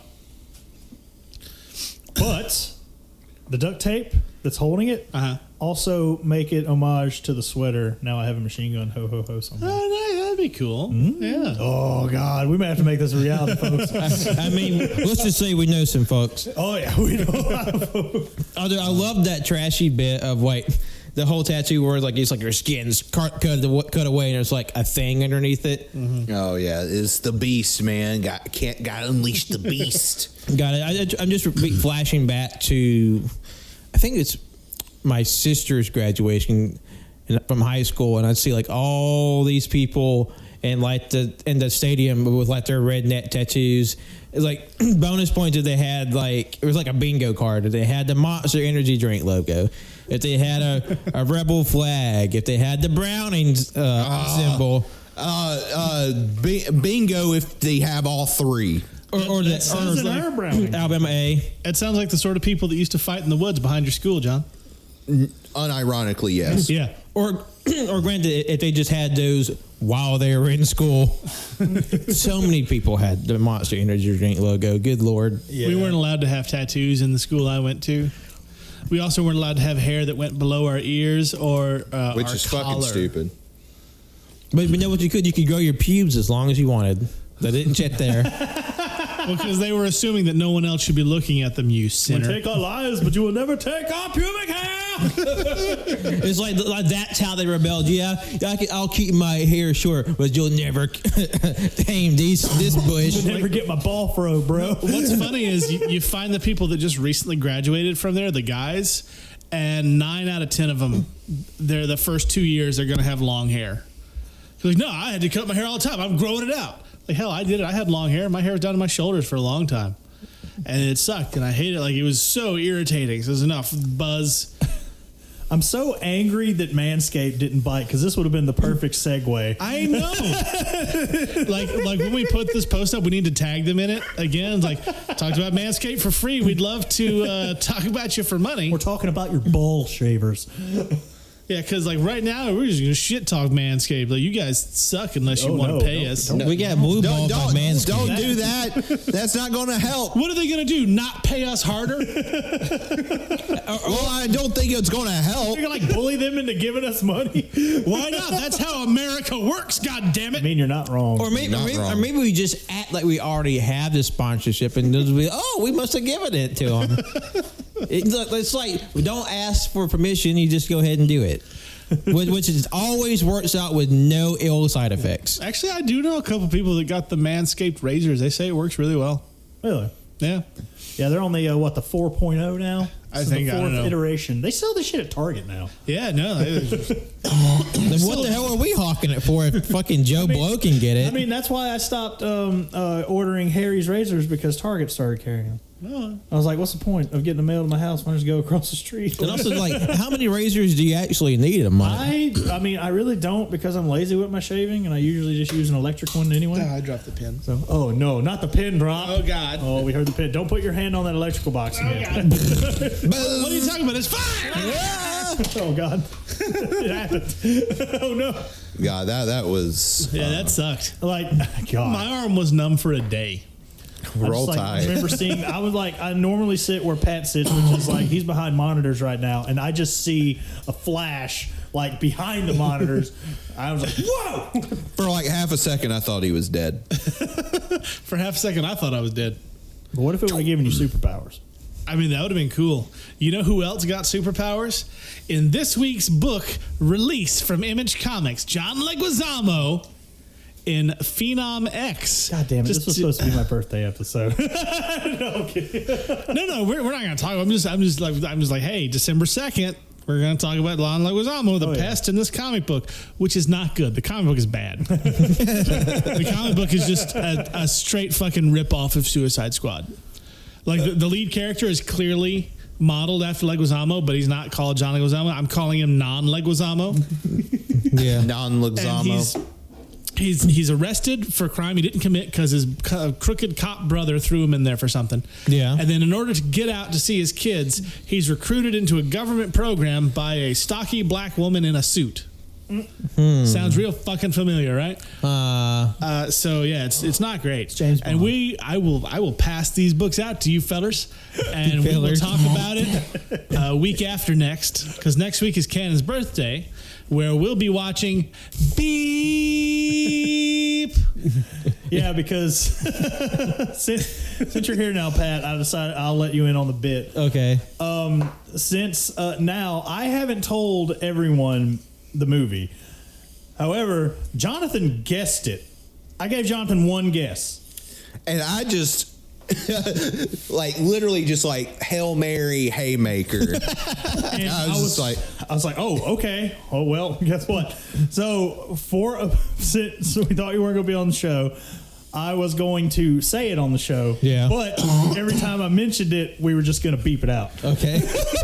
Because we knew you'd listen back. That'd be a great bit. But I honestly don't believe that would require editing. Why do you think I had the pin? I was going to write down the timestamp so I could go straight to it. And it's a matter of like 5 minutes. Like that, I would have done. Well, and I thought that would have been fucking hilarious. Like, well, you know what? I'm just gonna let the cat out of the bag, y'all. Yeah. I'm just gonna let y'all know what it is, since this is my birthday. Well, on the birthday it comes out, yeah. and then you're just listening. Like, beep. God damn it!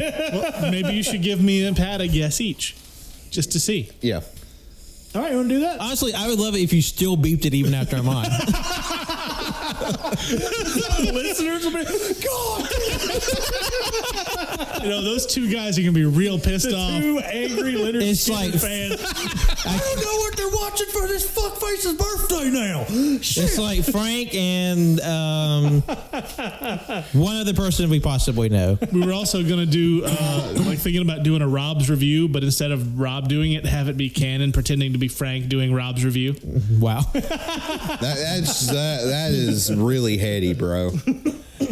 All right, so you want to do the guessing game while we're here? Sure. Yeah, sure. All righty, so Who's going first? you get one. John, what's your guess? Well, No, I've already guessed. No, that was the bit. Yeah, damn what you get? What you get? Yeah, John, you go first. we'll just give him a guess, just not the thing. Yeah. What? No, I'm just kidding. Hell, honestly, I don't know. Like, I'm trying to think of like something that we've bitched about over the last several weeks that would be funny. And the only thing that keeps coming to mind is that we keep bitching about is John Carpenter's Vampires, because James Wood's such a shithead. So that's my best guess, but I know it's wrong. Okay, But my guess is something that Cannon really likes that he wanted to talk about, not just like, here's a bit movie we mentioned like maybe once or twice before that we're just going to like poo-poo pee-pee on. I don't know. He does love to dedicate himself to the bit of hating things. It's good content. I mean, I will watch something that I know is dog garbage and talk about it on the show. I mean, that's kind of what the Leguizamo episode's going to be. Like, that's me sharing my childhood with you guys. Like, hey, here's a movie from like 25 years ago that didn't age well out of the year it came out of. It's just going to be as uncomfortable as possible. Like, it started poorly and aged worse. Yeah. Like, all I remember in my head is the shower scene, Yeah. and that's about it. Everything, I'm drawing a blank on It's everything. downhill from there.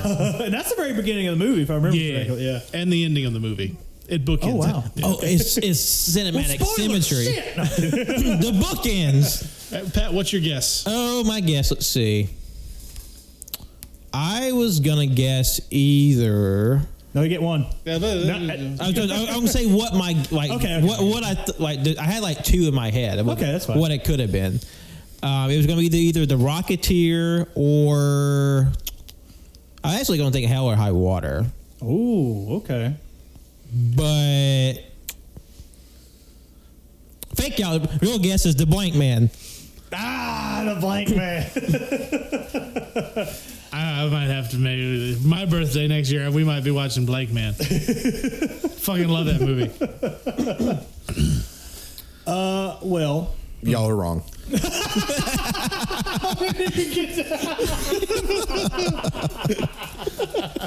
Like, I knew I was wrong. Thanks. yeah, I mean, Jimmy did I say was well it. aware. But good guesses though. Now I will say this. Yeah, we'll just keep stroking this fucking tip.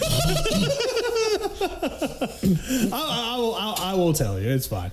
But like, I will say, what was your line of reasoning to choose this movie? Was it just because like, oh, I like this, is underrated, or just like subverting expectations, or just like, hell, just try it? I guess you could say it's underrated. Well, that's ominous. Now, God damn it, for those of you at home, I do absolutely adore The Rocketeer. That movie has been stuck with me since childhood, and I hopefully we will get to talk about this movie on the show one day. It's a good-ass movie. But not going to be my birthday episode. Hell or High Water, damn good fucking movie. I love that movie. But no, John Carpenter's Vampires, have not seen that. Oh, it's garbage. I've heard. It's so bad. Almost as bad as John Carpenter's Ghosts of Mars. All right, so I won't stroke the tip anymore. Happy birthday to me next week, correct? Yes. All right. Even though your birthday is this week, the episode is currently airing on. If you're listening to this the day it comes out, this is my birthday right now. Yeah. But next week, we will be watching the greatest professional wrestling movie ever I made. should have known. I should have known. We are watching Ready to Rumble, motherfuckers. Oh my God. I can't wait. Pat, how did we not guess that? I'm shocked that you did. I feel because Cannon has like a little like Rolodex of like his favorite movies. I was like, damn. And that's all of them. Ready to Rumble is all of the Rolodex entries. Now, I will say, Rocketeer was in the running. I will say that, but it in the end, it did come down to two. Yeah. Walk Hard, the Dewey Cox story, almost knocked it out of the park. Yep. But it's Ready to Rumble. It's wrestling. We talk about wrestling here. I love this movie, and I'm still waiting on the Young Bucks and Warner Brothers and the Criterion Collection to get back with me. We got to get the ball rolling on some Blu-ray copies. I would love it if you tweeted all those people Ready to Rumble. I've done it 2 times. Yeah. I will repeatedly do it until either they do it or block me. You should find Oliver Platt and get him to help. That would be nice. I will get him on board. Get him and David Arquette. Like, they check their Twitter and shit. Yeah, I know David Arquette does. DDP is always on Twitter. He was in that shit. God, I don't know who we have to. I mean, WWE wouldn't have any involvement with that, would they? No. It depends. Like that could absolutely have been part of the WCW deal, and it absolutely could have not been. Like there's a lot of potential for sticky situations just right off the top of my head in that one. Yeah. But I don't have any actual knowledge of rights issues on that. Yeah, same. But I could absolutely see there being a problem. Because I remember you sending me, I believe it was a Snapchat a while back on HBO Max, and it was there. I searched it. It is not. So it being still a movie that I adore, an underrated classic, if you will, I went ahead and bought it. I own it now digitally forever. Yeah. So, but still, Bucks, Warner Brothers, Oliver Platt, David Arquette, AEW, Criterion Collection. Hear me out. We have to get this restored. Okay, let's make it happen, Cap. Honestly, between the two, I think you made the right choice.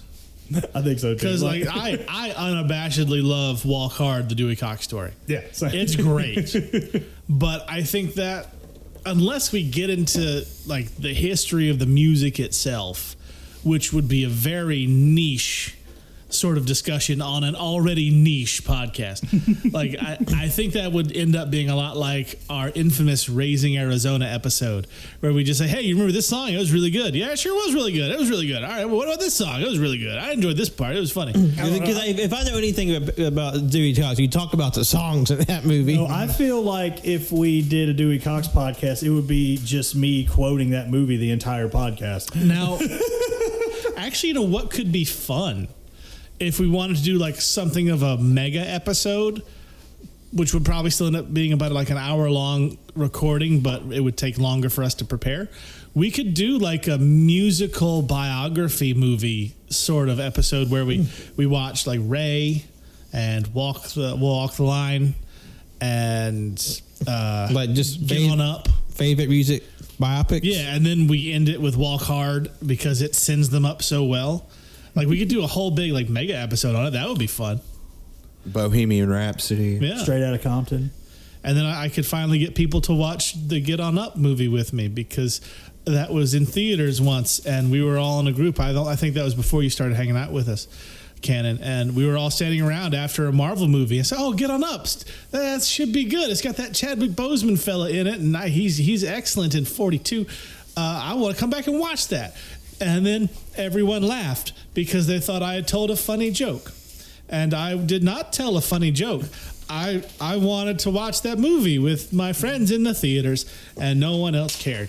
So I bought it on the Amazon, and I watch it all the time because it's fantastic. And every time I watch Black Panther and I see him take the helmet off, there's a part of me that's sad that I'll never get to see him do that, and it's James Brown underneath, because that shit would have been hilarious. Like the deleted scene from Return of the King, where Aragorn goes into his tent, and it's Elrond, played by Hugo Weaving, standing there waiting on him. And at one point, he pulled up the hood, Hugo Weaving did, and he had glasses on. And he said, hello, Mr. Aragorn, like Agent Smith from The Matrix. And everyone had a hearty chuckle. And it would have been that. And that would have been great, but with James Brown and Chadwick Boseman. And everyone should watch Get On Up, is basically what I'm saying. Yeah. Also, you could just hire someone to deep fake James Brown into Black Panther. Yeah, I mean, it wouldn't be hard. It was both Chadwick Boseman. Yep. And then there was the Andre 3000 Jimi Hendrix movie. You mean the one that didn't have the rights to any of the Jimi Hendrix music? What? I think it was that one. That's the one. Yeah, no, It didn't have the rights to any of that shit. Oh shit! Very interesting. So did they just not use the music at all? No, they did not. What the fuck? Yeah, That's dumb. Like at that point, just don't do the fucking movie.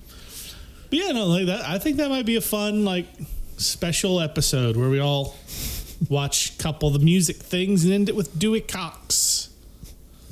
Might be something. Dewey Cox. In that thing you do. Yeah, sure. No, I'm kidding. I don't know. I'll put it on the list. No. That's just like, God damn, stop adding movies to things. Oh, man. Or like we each pick one and then we come in with them and then we end it with Dewey Cox. I saw both Ray and Walk the Line in theaters. I remember I saw Ray. I was in high school because I remember the next day I was like, "Oh, The Incredibles! I'm going to go see that tomorrow for a matinee," and it was great. Ray is the most I've ever liked Jamie Foxx in anything. For some reason, I hate him in movies. Yeah, I know. I don't like. I don't know something about him. I don't like. Didn't like Django.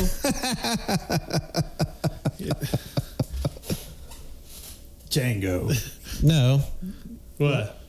nothing. What? I'm so confused. I don't know what's going on right now.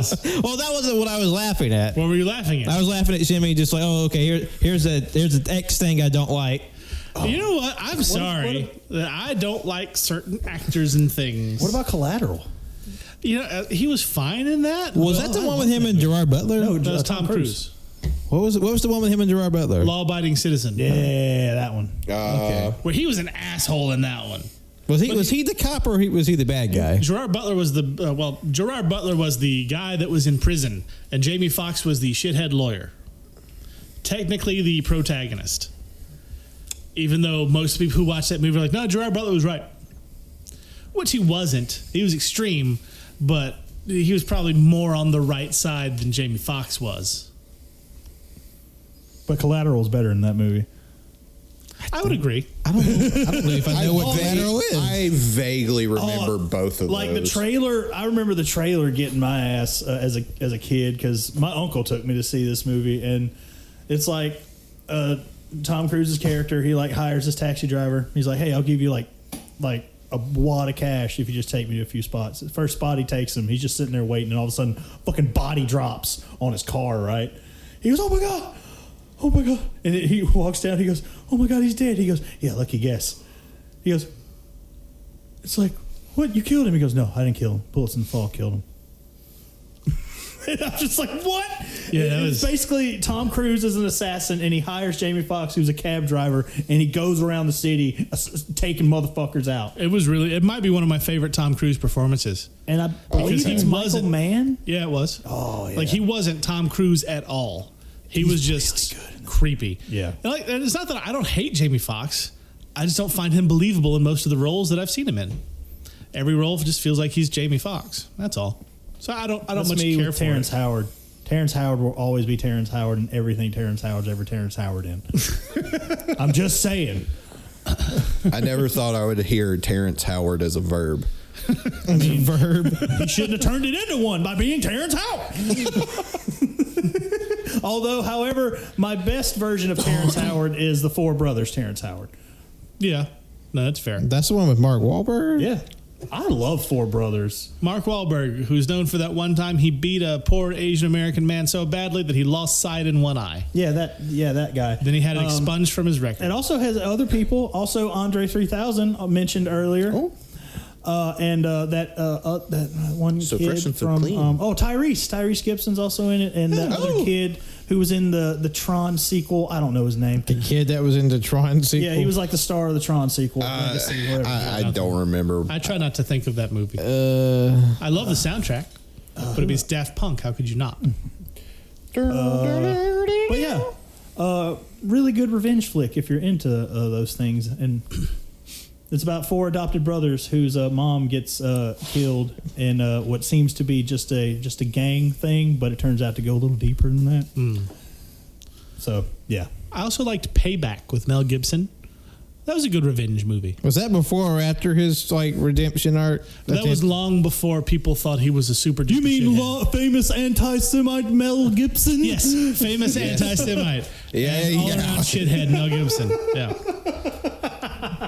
It's so much so, like, I mean, like, The Passion of the Christ is a very anti-Semitic movie. Speaking of which, Jim Caviezel has gone full QAnon. I'm not surprised. You know they're making a Passion 2. What? They stole my idea? They are making a sequel to The Passion of the Christ. You're fucking. I'm not fucking with you. And Jim Caviezel's on board. Fucking Mel Gibson's writing and directing. I'm like, what's he going to be about? He was only crucified the once. It's going to pick up after that. Then it's not the Feel passion. my heart, Pat. Feel my heart, so the people at home can know I'm so mad right now. It is rather elevated. The Passion of the Christ, like that phrase means the crucifix is the passion. Like that's why it's called that. It's like you can't have passion. Wait, so this has nothing to do with my original script, The Passion Reloaded. He won't be crossed again. Passion harder. No, like nothing to do with that. No, I have the trailer and everything planned out in my head. I mean, is like Mel Gibson literally going to do like the apocalypse of St. John with Second Coming and shit? No, it's literally just like the resurrection and the events thereafter. So it's just like the basically just the rest of the Jesus narrative. Jesus learns about Bitcoin, and apparently there's going to be this really like elaborate depiction of Lucifer falling from heaven. That's not part of the fucking. It's not even the New Testament. But damn it! They need to bring back that weird androgynous demon woman with no eyebrows and the demon baby. God, y'all remember that History Channel fucking Bible miniseries that made the devil look uncomfortably close to Barack Obama? Yeah, that was fucked. Yeah. Really? Yeah, it was really hilarious. Like I know the existence of the miniseries, but I didn't know that shit. Do you know Christian Bale played Jesus once? He did. Yeah, and Mary, Mother of Christ. No, I didn't. And Jim Caviezel was almost Superman, but Brandon Routh won out. Oh, that's it. What a world that would have been. Dodged that speeding bullet, didn't we? Well, do you want to fly or walk on water? Well, I guess Superman could do both. The best thing that ever happened was that it was like I'm being shown. Okay, wow. Yeah. Yep. Yeah, Was that just not the dude's face that played the devil? Or was that like makeup and shit? No, it was his face, but they accentuated several parts. And like they cast him specifically for that reason. Wow. Because Barack Obama's a devil. The world's weird, man. I'm going to think that might have been a little politically loaded. Just a little bit. So, all right. So we're getting Passion 2. And now we're getting Gladiator 2. I swear to fucking God, if it's not the time traveling warrior story, I don't want a fucking minute of it. So for those of you unaware, the original script for Gladiator 2, which was commissioned by Ridley Scott and Nick Cave of lounge singer parody type shit fame, did the script. And let me walk you through this very briefly. At the end of Gladiator, if you haven't seen it, the movie's 20 years old. Not my problem. But Russell Crowe's character dies to be reunited with his family in the afterlife after killing Joaquin Phoenix.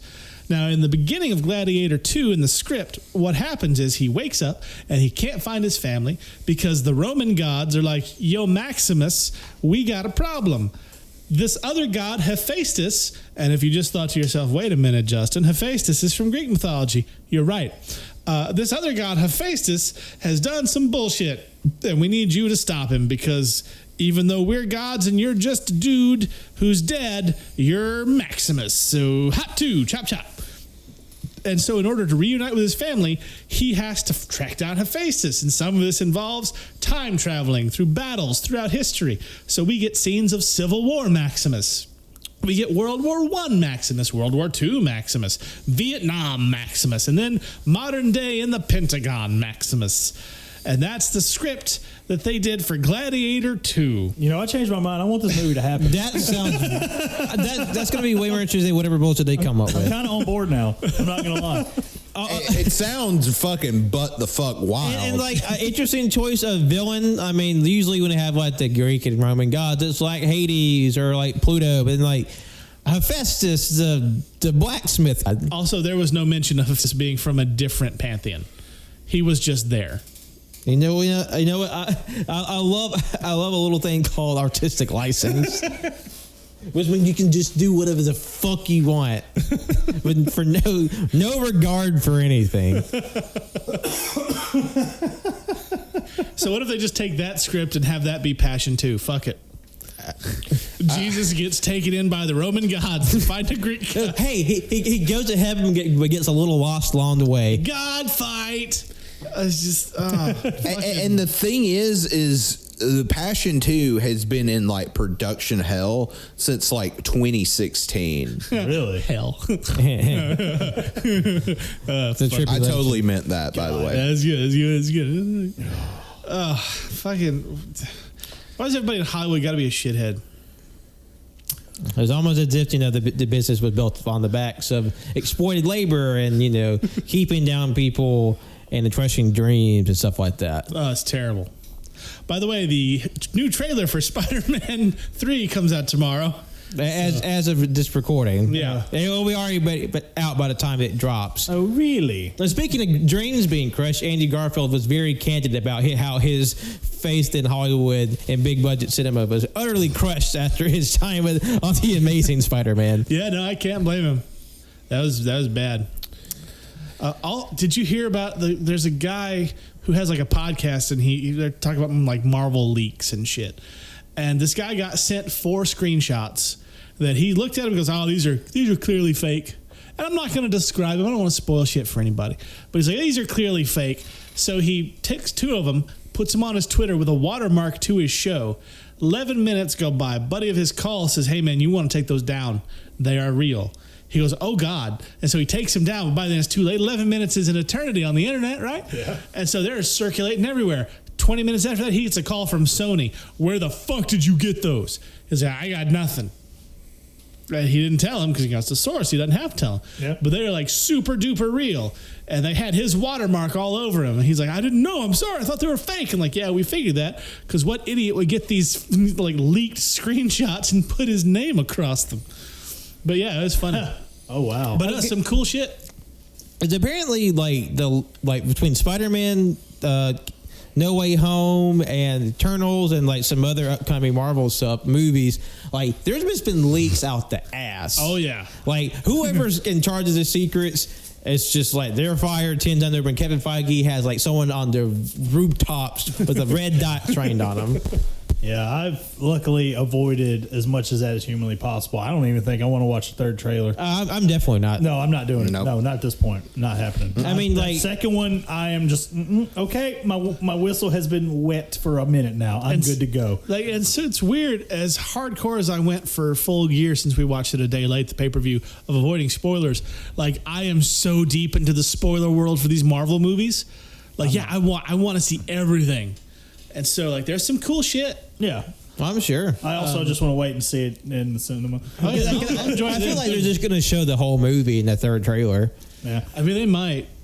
Now, God, speaking of our social media blackout that we went on for, it was 24 hours. Yeah, at least 24 for me. hours, yeah. Like, I got on Facebook maybe twice for some unrelated wrestling stuff, and I watched some YouTube videos. But other than that, I pretty much stayed offline until we watched Full Gear. Yeah.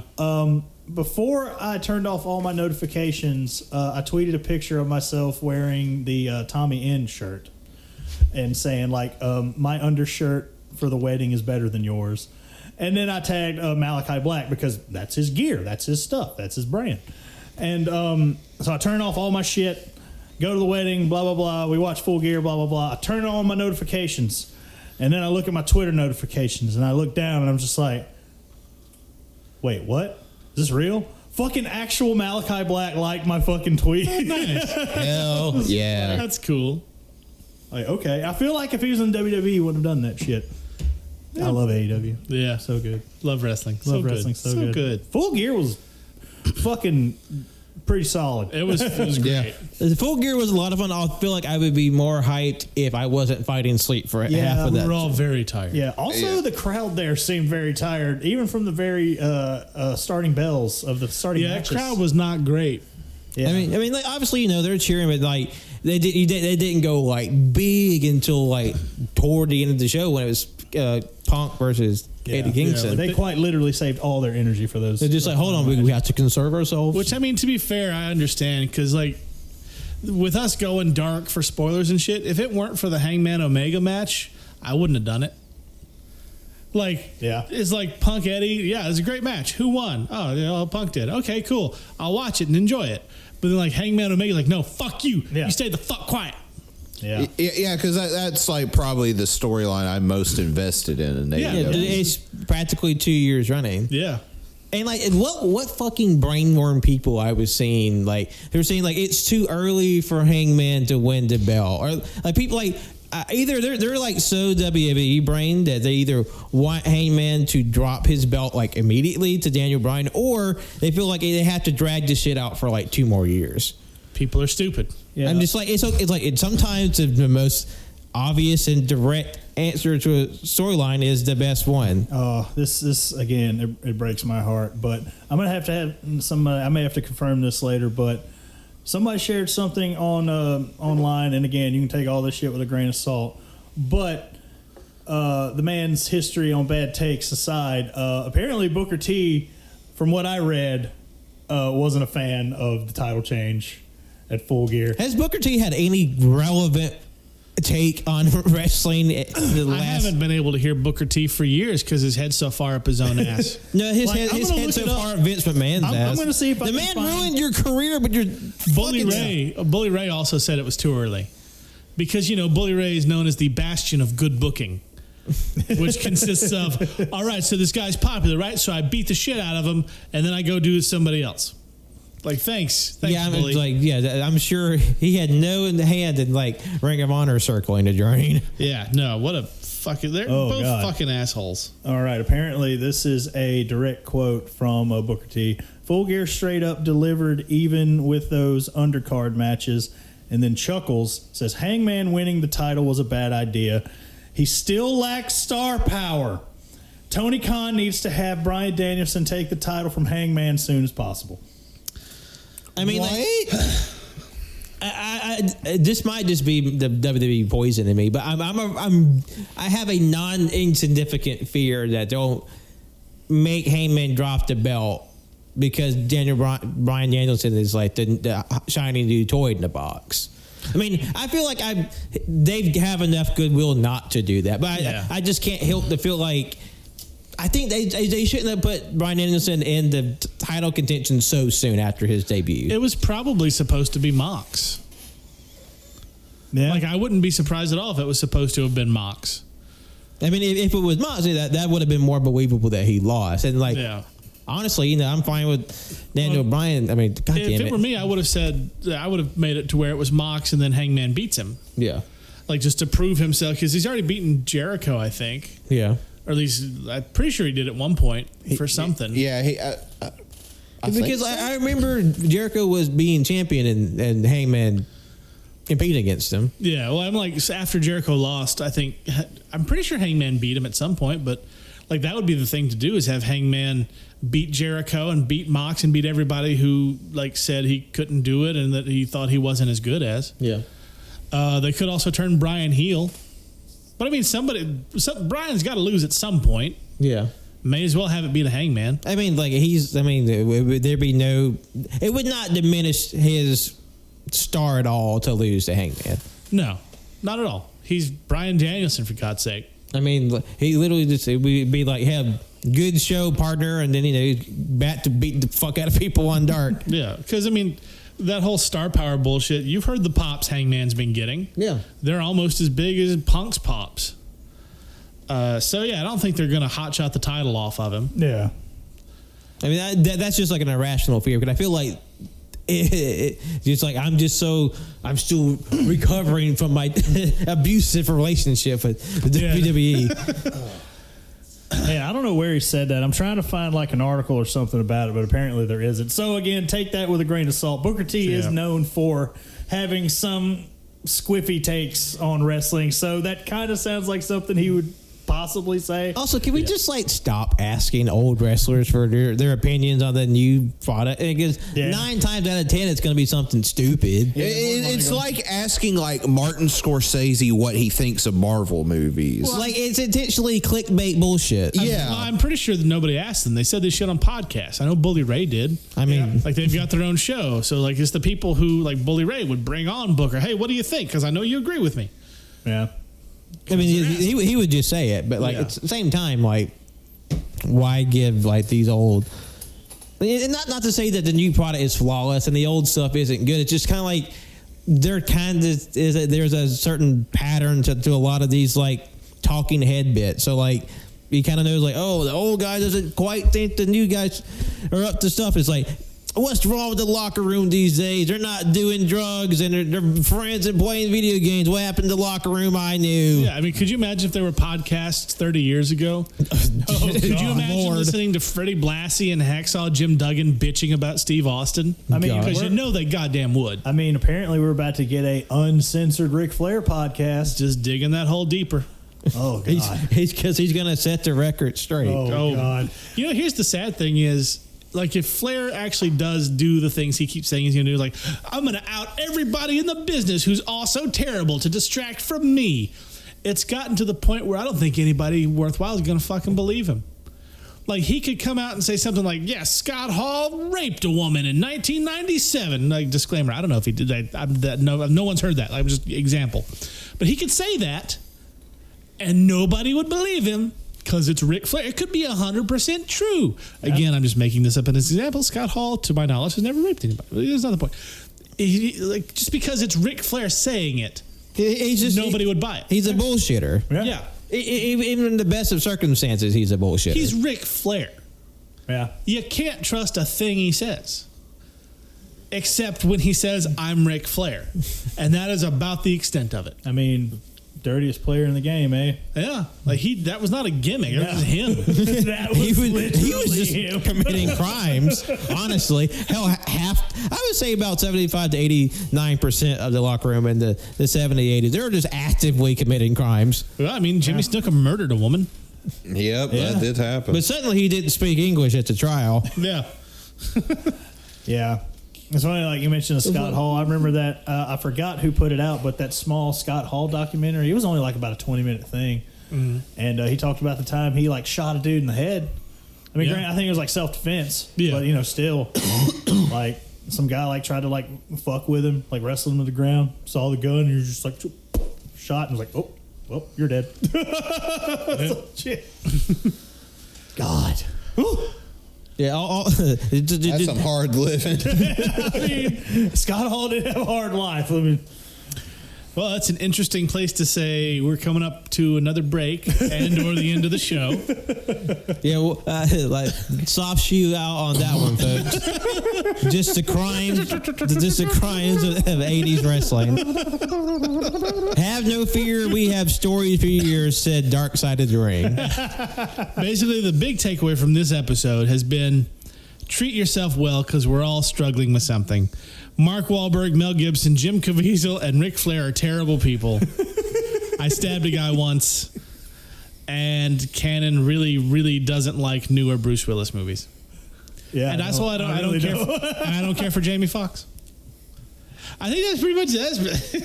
I think that's a good place to call it. Yeah. Well, good night, everybody.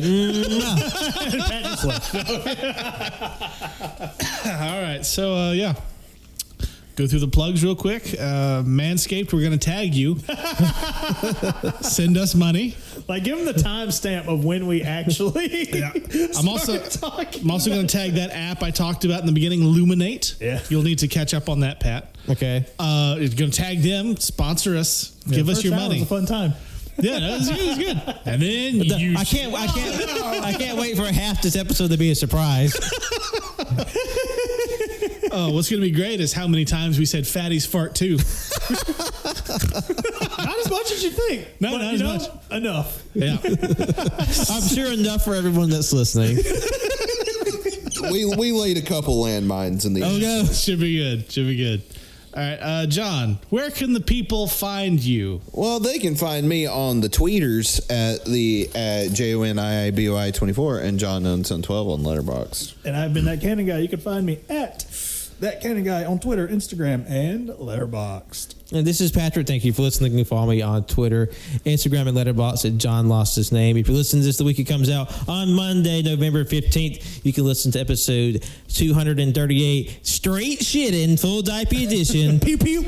With Straight Shootin' Cannon and I Shitted Jonathan, as they just have a rousing 2-hour banter session.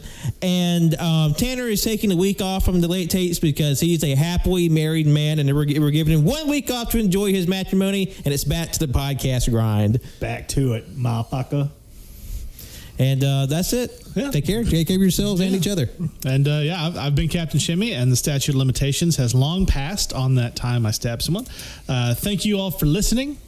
And like we said in the beginning, we want you to treat yourself well. We've had a lot of fun, but mental health is no joke. So make sure you're taking care of yourself, because world kind of sucks sometimes, but we're all here for each other, and we love the 3 of you that are still listening. We really do. Even you, Postman Frank, even you. And we'll see you next week. Time. I don't know why you haven't acknowledged me. I'm thirsty. I'm very thirsty. We will see you all next week for Cannon's birthday episode, and then the week after for Leguizamo Day, which will be something, that's for sure.